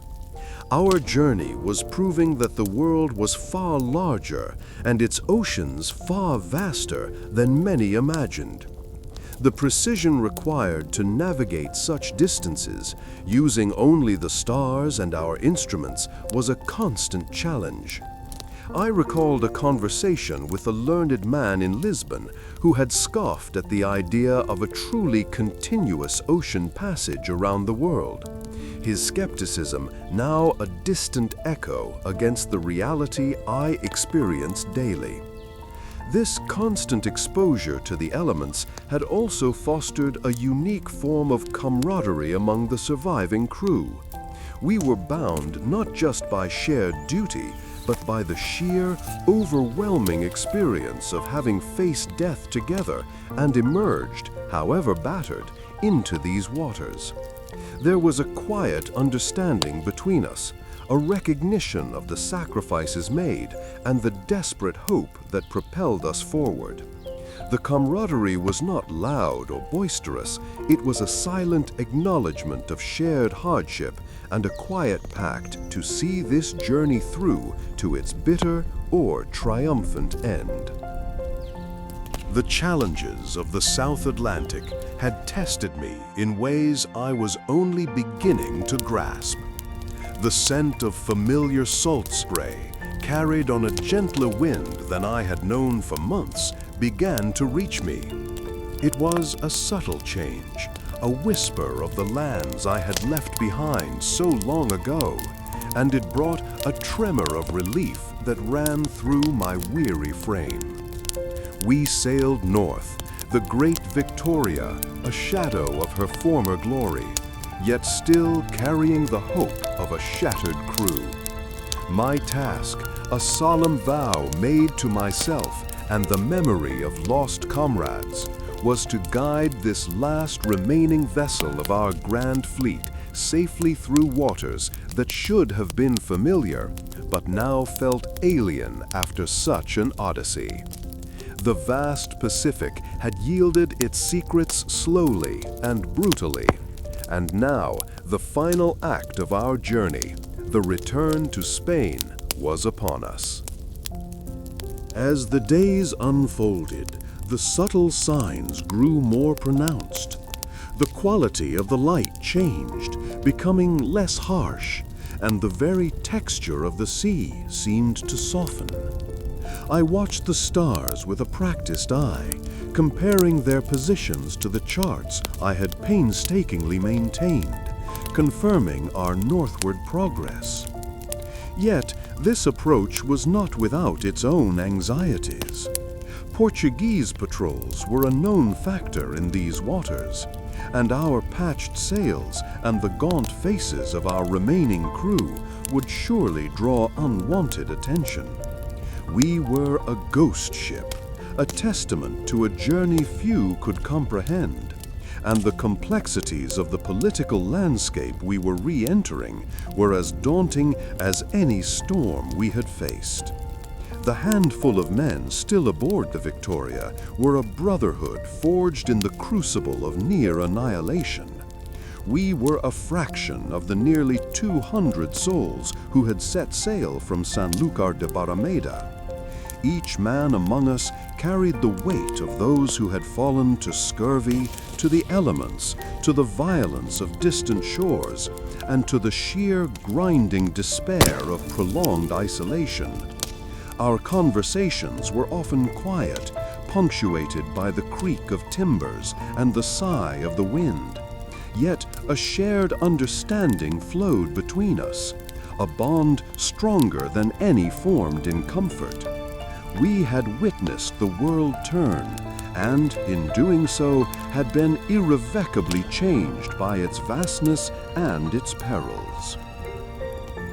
My professional duty now was not merely to plot our course, but to ensure our safe arrival, a task that felt heavier than any chart I had ever unfurled.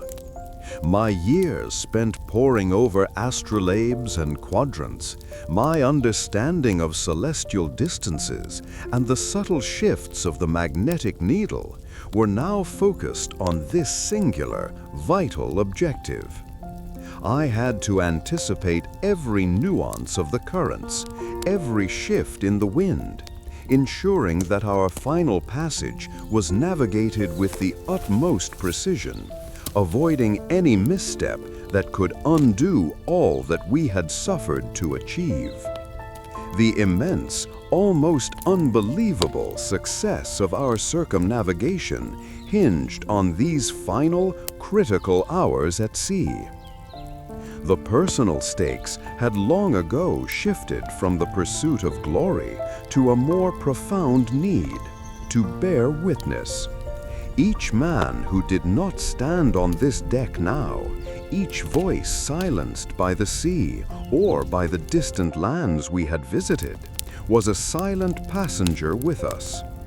My own survival, the fact that I still drew breath and could feel the spray on my face, was a testament not just to my own resilience, but to their shared struggle.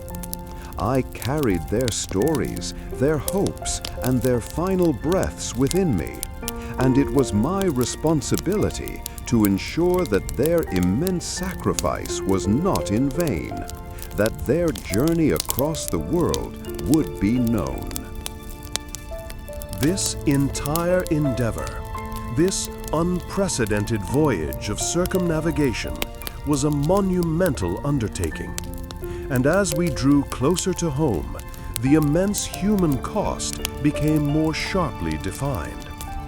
The initial thrill of discovery had long since faded. replaced by a grim understanding of the true price of pushing the boundaries of the known world.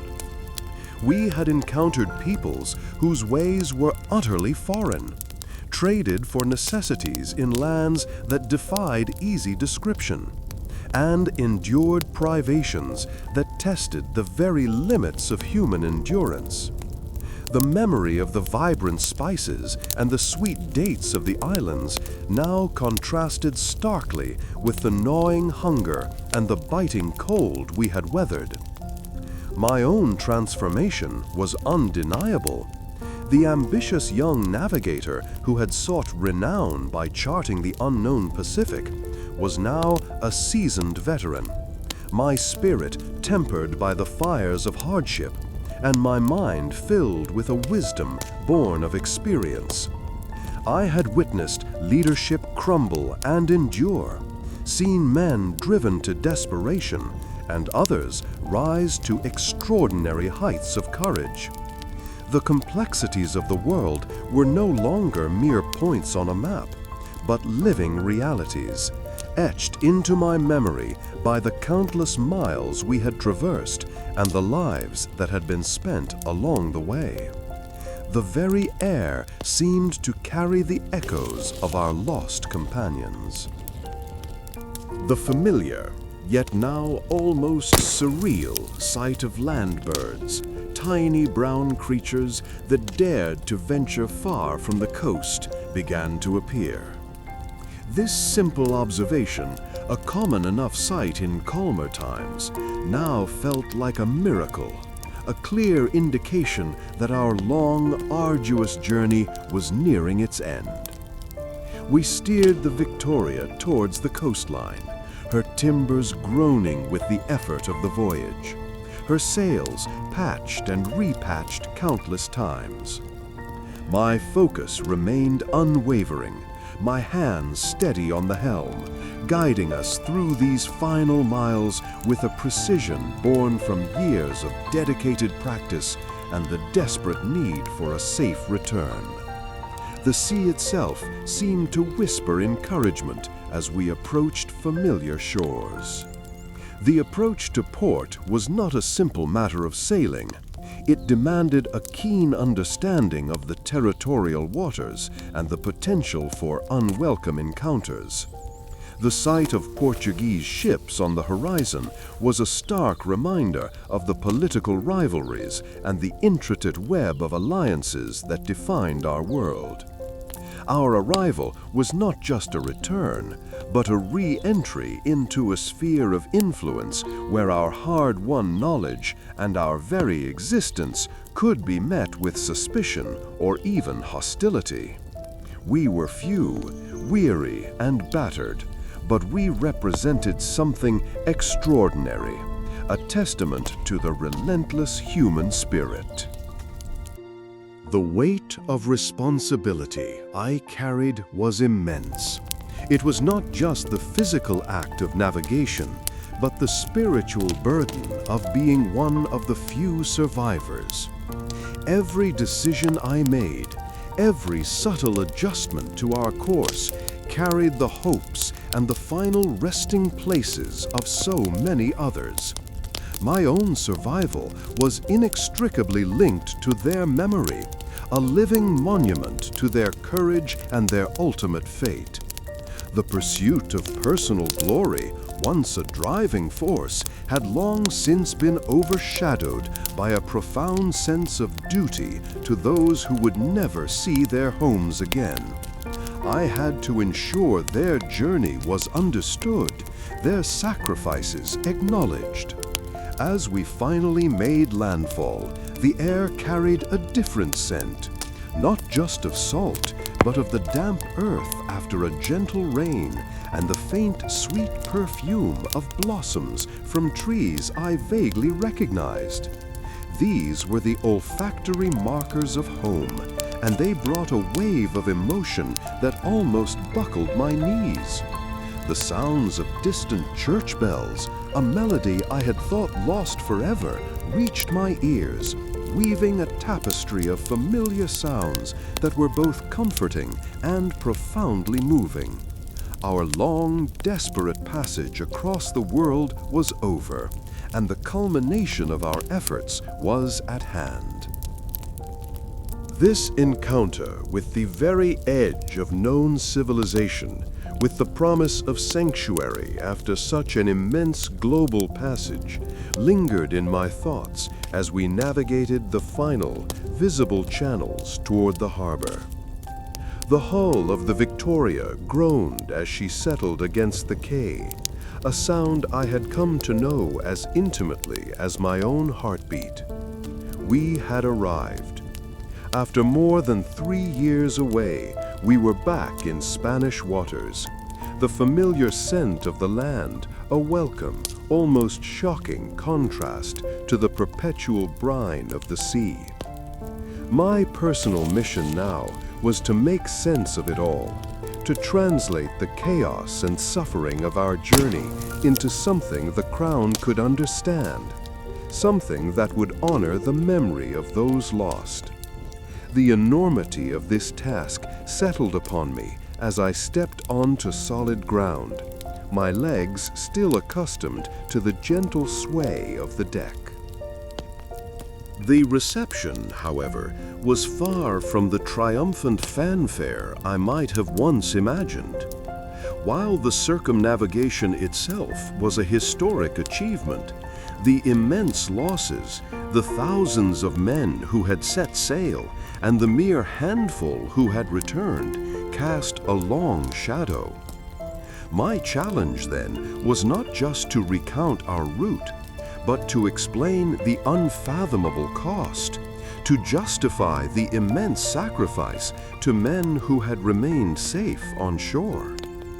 I found myself wrestling with how to present our experiences, the raw, brutal truth of it all, in a way that would be both accurate and perhaps palatable. I had kept meticulous charts, painstakingly drawn during the endless watches at sea. These maps, filled with the ink of my own observations and calculations, were now tangible proof of our world-spanning voyage. They were more than just lines and symbols. They represented every storm weathered, every unknown current navigated, every island sighted. Looking at them spread out before me in the dimly lit chamber designated for our report, I saw not just a record of our journey, but a testament to human endurance, a mapping of the very limits of our resolve. My professional expertise, honed by years of study and now forged in the crucible of global travel, was my only currency here. I began my account speaking of the precise celestial measurements that kept us true course across the vast Pacific, of the complex calculations needed to navigate the treacherous straits, and the careful charting of coastlines entirely unknown to Europe. My voice, roughened by salt and hardship, still carried the authority of knowledge, and I could see the eyes of the assembled officials, initially skeptical, begin to focus on the intricate details of my work. The personal stakes were immense. My own account, and more importantly, the survival of the men who had made it back with me, depended on the clarity and honesty of my report. Each man who had fallen, a shipmate lost to disease, a comrade felled in a distant skirmish, a soul surrendered to the endless sea, had entrusted me with a piece of their story. Carrying their memories felt like a physical weight, a silent burden that guided my words and tempered my delivery. It was a profound responsibility, one I could not falter under. Historical accounts from the era suggest that such long voyages were often met with a mixture of awe and deep suspicion. The sheer cost in lives and resources often overshadowed the glory of discovery for those who managed the coffers of the crown. The sheer audacity of sailing around the entire known world was something that had to be painstakingly documented and defended. This was not merely about adding new lands to a map. It was about proving the feasibility and the ultimate worth of such an undertaking, a concept many struggled to grasp from the safety of their comfortable offices. I noticed something fascinating as I described our encounters with the spice-trading islands of the East Indies.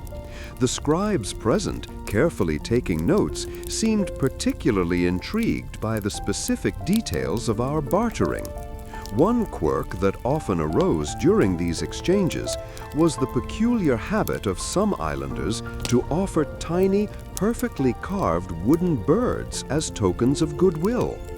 They were intricate and beautiful, yet utterly impractical for our needs. A small, charming detail that highlighted the vast cultural differences we encountered. A minor point, perhaps, but it painted a vivid picture. There was a persistent scholarly debate among cartographers, even before our voyage, about the exact circumference of the Earth and the true extent of the Pacific Ocean. My meticulously drawn charts, reflecting months of constant navigation without a single landfall, definitively proved the Pacific to be far vaster than many believed. This data, painstakingly gathered, challenged prevailing scientific understanding and would, I hoped, guide future navigators away from the desperate hunger and thirst that had plagued us for so long. It was a vital piece of knowledge, hard won. The sheer number of different spices we encountered, each with its own distinctive fragrance and taste, was quite remarkable. On one island, the air carried the sweet aroma of ripening mangoes, a stark contrast to the pungent scent of dried fish that often wafted from the fishing villages. We learned to distinguish the subtle differences in cinnamon, the sharp bite of ginger, and the warming embrace of cloves. I had become adept at identifying these scents, a skill that proved useful in assessing the quality of goods offered for trade. The weight of the journey pressed on me, but a quiet satisfaction began to bloom. My ambition for personal glory had long since faded, replaced by a profound understanding of history and the immense capacity of the human spirit. I had witnessed firsthand the incredible resilience of my fellow sailors, their ability to endure unimaginable hardship and still find moments of camaraderie. The knowledge I had gained, the maps I had drawn, the understanding of the world I now possessed, these felt like a truer form of accomplishment than any title or praise. The faces of the men who had survived were etched with lines of experience, their eyes holding a shared understanding of the vast blue that had been our world for so long. We had sailed through calm seas that offered no wind and faced tempests that threatened to tear our vessel apart. I remembered the taste of rain collected in tarps, a precious commodity, and the sharp sweetness of the few citrus fruits we found that helped stave off the dreaded scurvy. Those sensory memories were as vivid as the day we departed. As I concluded my formal account, I felt a sense of completion, not of triumph, but of a duty fulfilled. The charts were presented, the logs submitted, and the names of the lost were spoken aloud. My professional expertise had served its purpose, validating the immense effort and sacrifice. I had witnessed something that would stay with me, a testament to our shared perseverance. The scent of salt and the familiar sway of the ship, the Victoria, had become my world. Yet upon docking, a new set of sensations took hold. The solid ground beneath my feet felt strange, almost too firm after so many months adrift. And the sounds of the port city, a harsh mix of shouted greetings and the clatter of carts, were a jarring contrast to the sea's constant murmur. My mind, however, remained tethered to the vastness we had crossed, a mental map etched deeper than any parchment. This was not a return to normalcy, but an entry into a new introspective phase, where the true discoveries unfolded not on distant shores, but within the quiet chambers of my own memory, forcing a reckoning with the man I had become. The internal challenge was to reconcile the ambitious youth who had eagerly sought this voyage with the weathered soul who now stood on Spanish soil. I found myself torn between recounting the glory of our achievement and the stark, unvarnished truth of our suffering. The immense losses weighed heavily, the faces of lost comrades flashing before my eyes as I prepared my official account. My skills as a navigator had guided us around the globe, but now a different kind of navigation was required, steering through the expectations of those who had remained behind, those who could never truly grasp the enormity of what we had endured, the brutal cost of pushing boundaries against the sea's relentless might. This process required a careful sifting of memory, a distillation of countless days into a coherent narrative. I realized the true discovery was not merely charting new lands or finding a western passage, but the profound depth of human endurance, loyalty tested in the crucible of starvation, and the sheer resilience that allowed us to persevere against all odds. My expertise, once solely focused on celestial calculations and coastal mapping, now had to encompass the psychological landscape of our journey, the subtle shifts in morale, and the desperate measures men took to survive. The knowledge I had gained was now indelibly part of history, influencing how future voyages might be planned and executed. The sheer number of souls lost, a tally that remained a constant, silent companion, made any talk of personal triumph feel hollow. My personal stake was no longer about glory or proving myself, but about finding a sense of purpose after such a life-altering experience, a way to honor the sacrifices made by carrying forward the memory of our shared ordeal. The historical accounts of exploration often spoke of bravery and discovery, but few captured the gnawing hunger, the bone-deep weariness, or the quiet moments of despair that marked our long months at sea. These were the truths that needed to be spoken, the lessons etched into the very fabric of our circumnavigation. The meticulous charting I had undertaken, from the first tentative sketches of the South American coast to the vast, empty expanse of the Pacific, now served as a tangible testament to our journey's breadth. I recalled the taste of tart tamarind offered by islanders, a welcome relief from the constant gnawing in my belly, and the rough texture of woven mats they slept upon. These sensory anchors, vivid and distinct, helped me recall the vast spectrum of human experience we had encountered, from the desperation of scurvy-ridden sailors to the tentative smiles of newly met peoples. Such encounters highlighted how profoundly different our world was from the one we had left behind. The weight of this knowledge was immense, yet there was also a quiet satisfaction in the completion of my duties. I had sailed with Magellan, navigated the unknown, and returned to tell the tale. My professional life had been irrevocably shaped by this voyage, transforming me from a provincial navigator into a chronicler of an epic undertaking.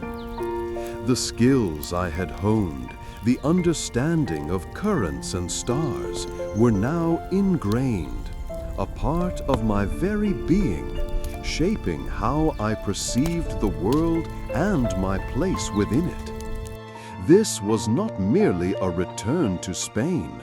It was the beginning of a new chapter, one defined by the echoes of the journey itself.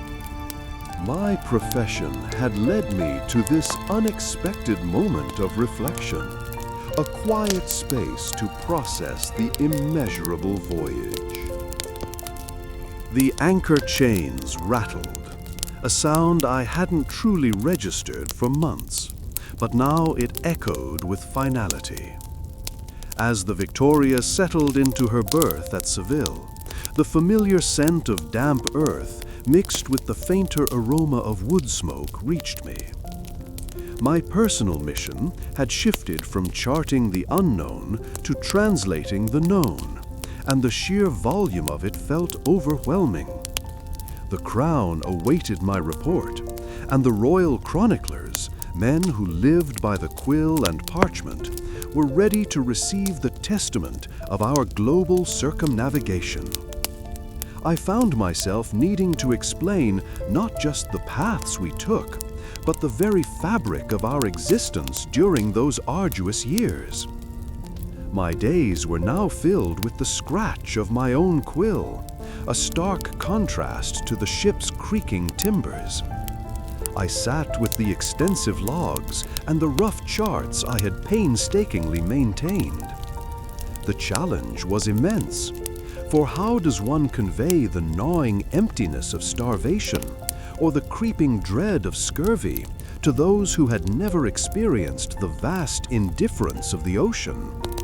My hands, so accustomed to the feel of celestial instruments, now fumbled slightly with the inkpot and paper.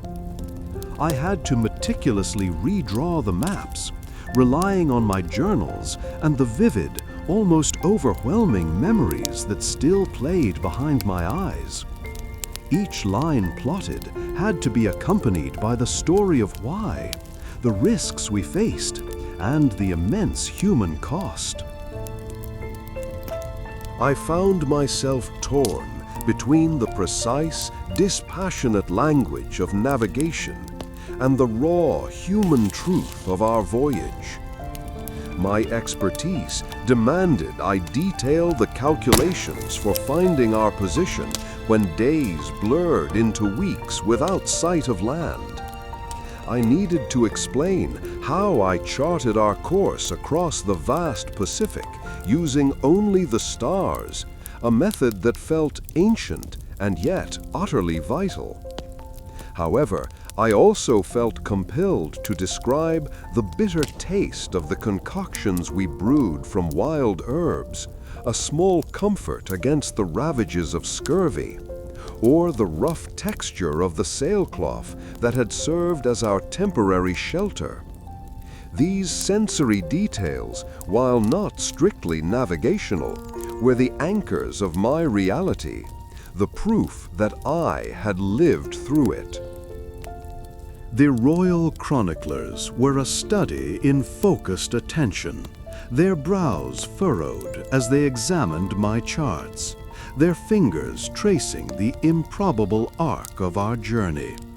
They asked about the currents around the Cape of Good Hope, a passage that still sent a shiver down my spine, and the prevailing winds that pushed us homeward through the South Atlantic, feeling so different from the outward passage. I explained how I had to learn to read the sky differently, to anticipate the storms that seemed to gather with a malevolence I hadn't understood before. It was a fascinating, almost amusing aspect of my new role. These learned men were eager to understand the practical application of my knowledge, the craft of steering a course through the world. A particular point of interest for them was our brief encounter with a curious island custom. They documented the way the islanders meticulously dried their fish using a specific method involving sea salt and shade, a practice that was new to me and seemed remarkably effective for preservation. This dietary staple, simple as it was, had been a welcome addition to our meager rations after months of stale biscuit. It made me smile to recall the way the islanders offered these dried fish with such quiet pride, their hands calloused from labor, but their eyes bright with curiosity. It was a stark contrast to the hunger we had endured. As I recounted our voyage, I also had to convey the sobering reality of our dwindling numbers. The expedition began with 5 ships, yet only 1 returned. The losses were not just numbers on a page. They were faces I remembered, laughter I missed, and the silent weight of their absence. The scholars were keen to understand the logistical nightmares of provisioning, and I detailed how the lack of fresh food, more than anything else, led to the crippling sickness that took so many.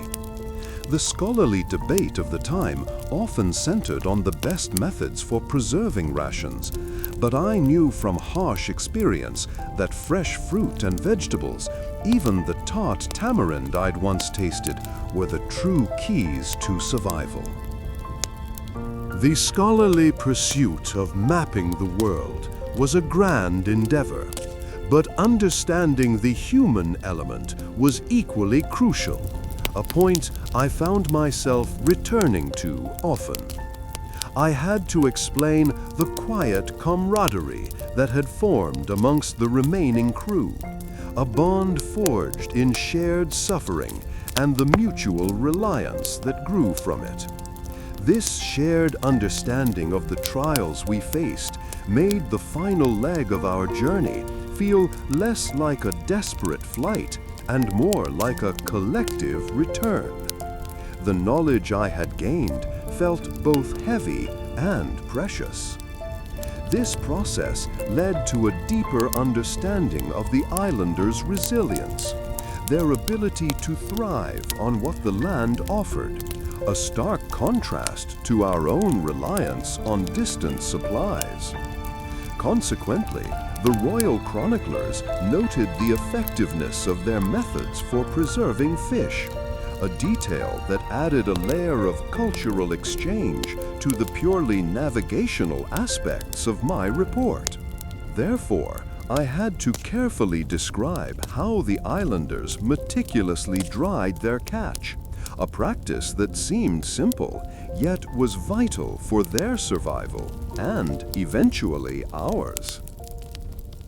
Because of this emphasis on their sustainable practices, I found myself reflecting on how different their lives were from ours, built on a different kind of wisdom. This meant that the academic world would have a record of not just our roots, but also some of the unexpected lessons learned from the people we encountered. Furthermore, I had to ensure that their contribution, however small it might seem, was acknowledged in the grand tapestry of our circumnavigation. Moreover, these small details were the very things that made the immense journey feel real, grounding the epic in the tangible. Thus, the importance of observing and documenting even the most commonplace practices of other cultures became clear to me. Close your eyes now and let the vastness of the Pacific wash over you, just as it did for Magellan and his brave crew. Imagine the creak of the timbers, a lullaby against the endless blue horizon.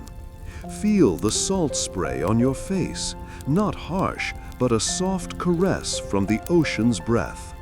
You've shared their quiet moments of awe, watching distant stars ignite the inky canvas above, and perhaps a whisper of their anxieties as the miles stretched into an unknown future. This journey of global circumnavigation, a testament to human endurance and a thirst for the world, is now a gentle current guiding you to sleep. Let the echoes of their shared dreams and quiet prayers for safe passage carry you into a deep, restful slumber. May your dreams be as boundless and peaceful as the ocean itself until the morning light.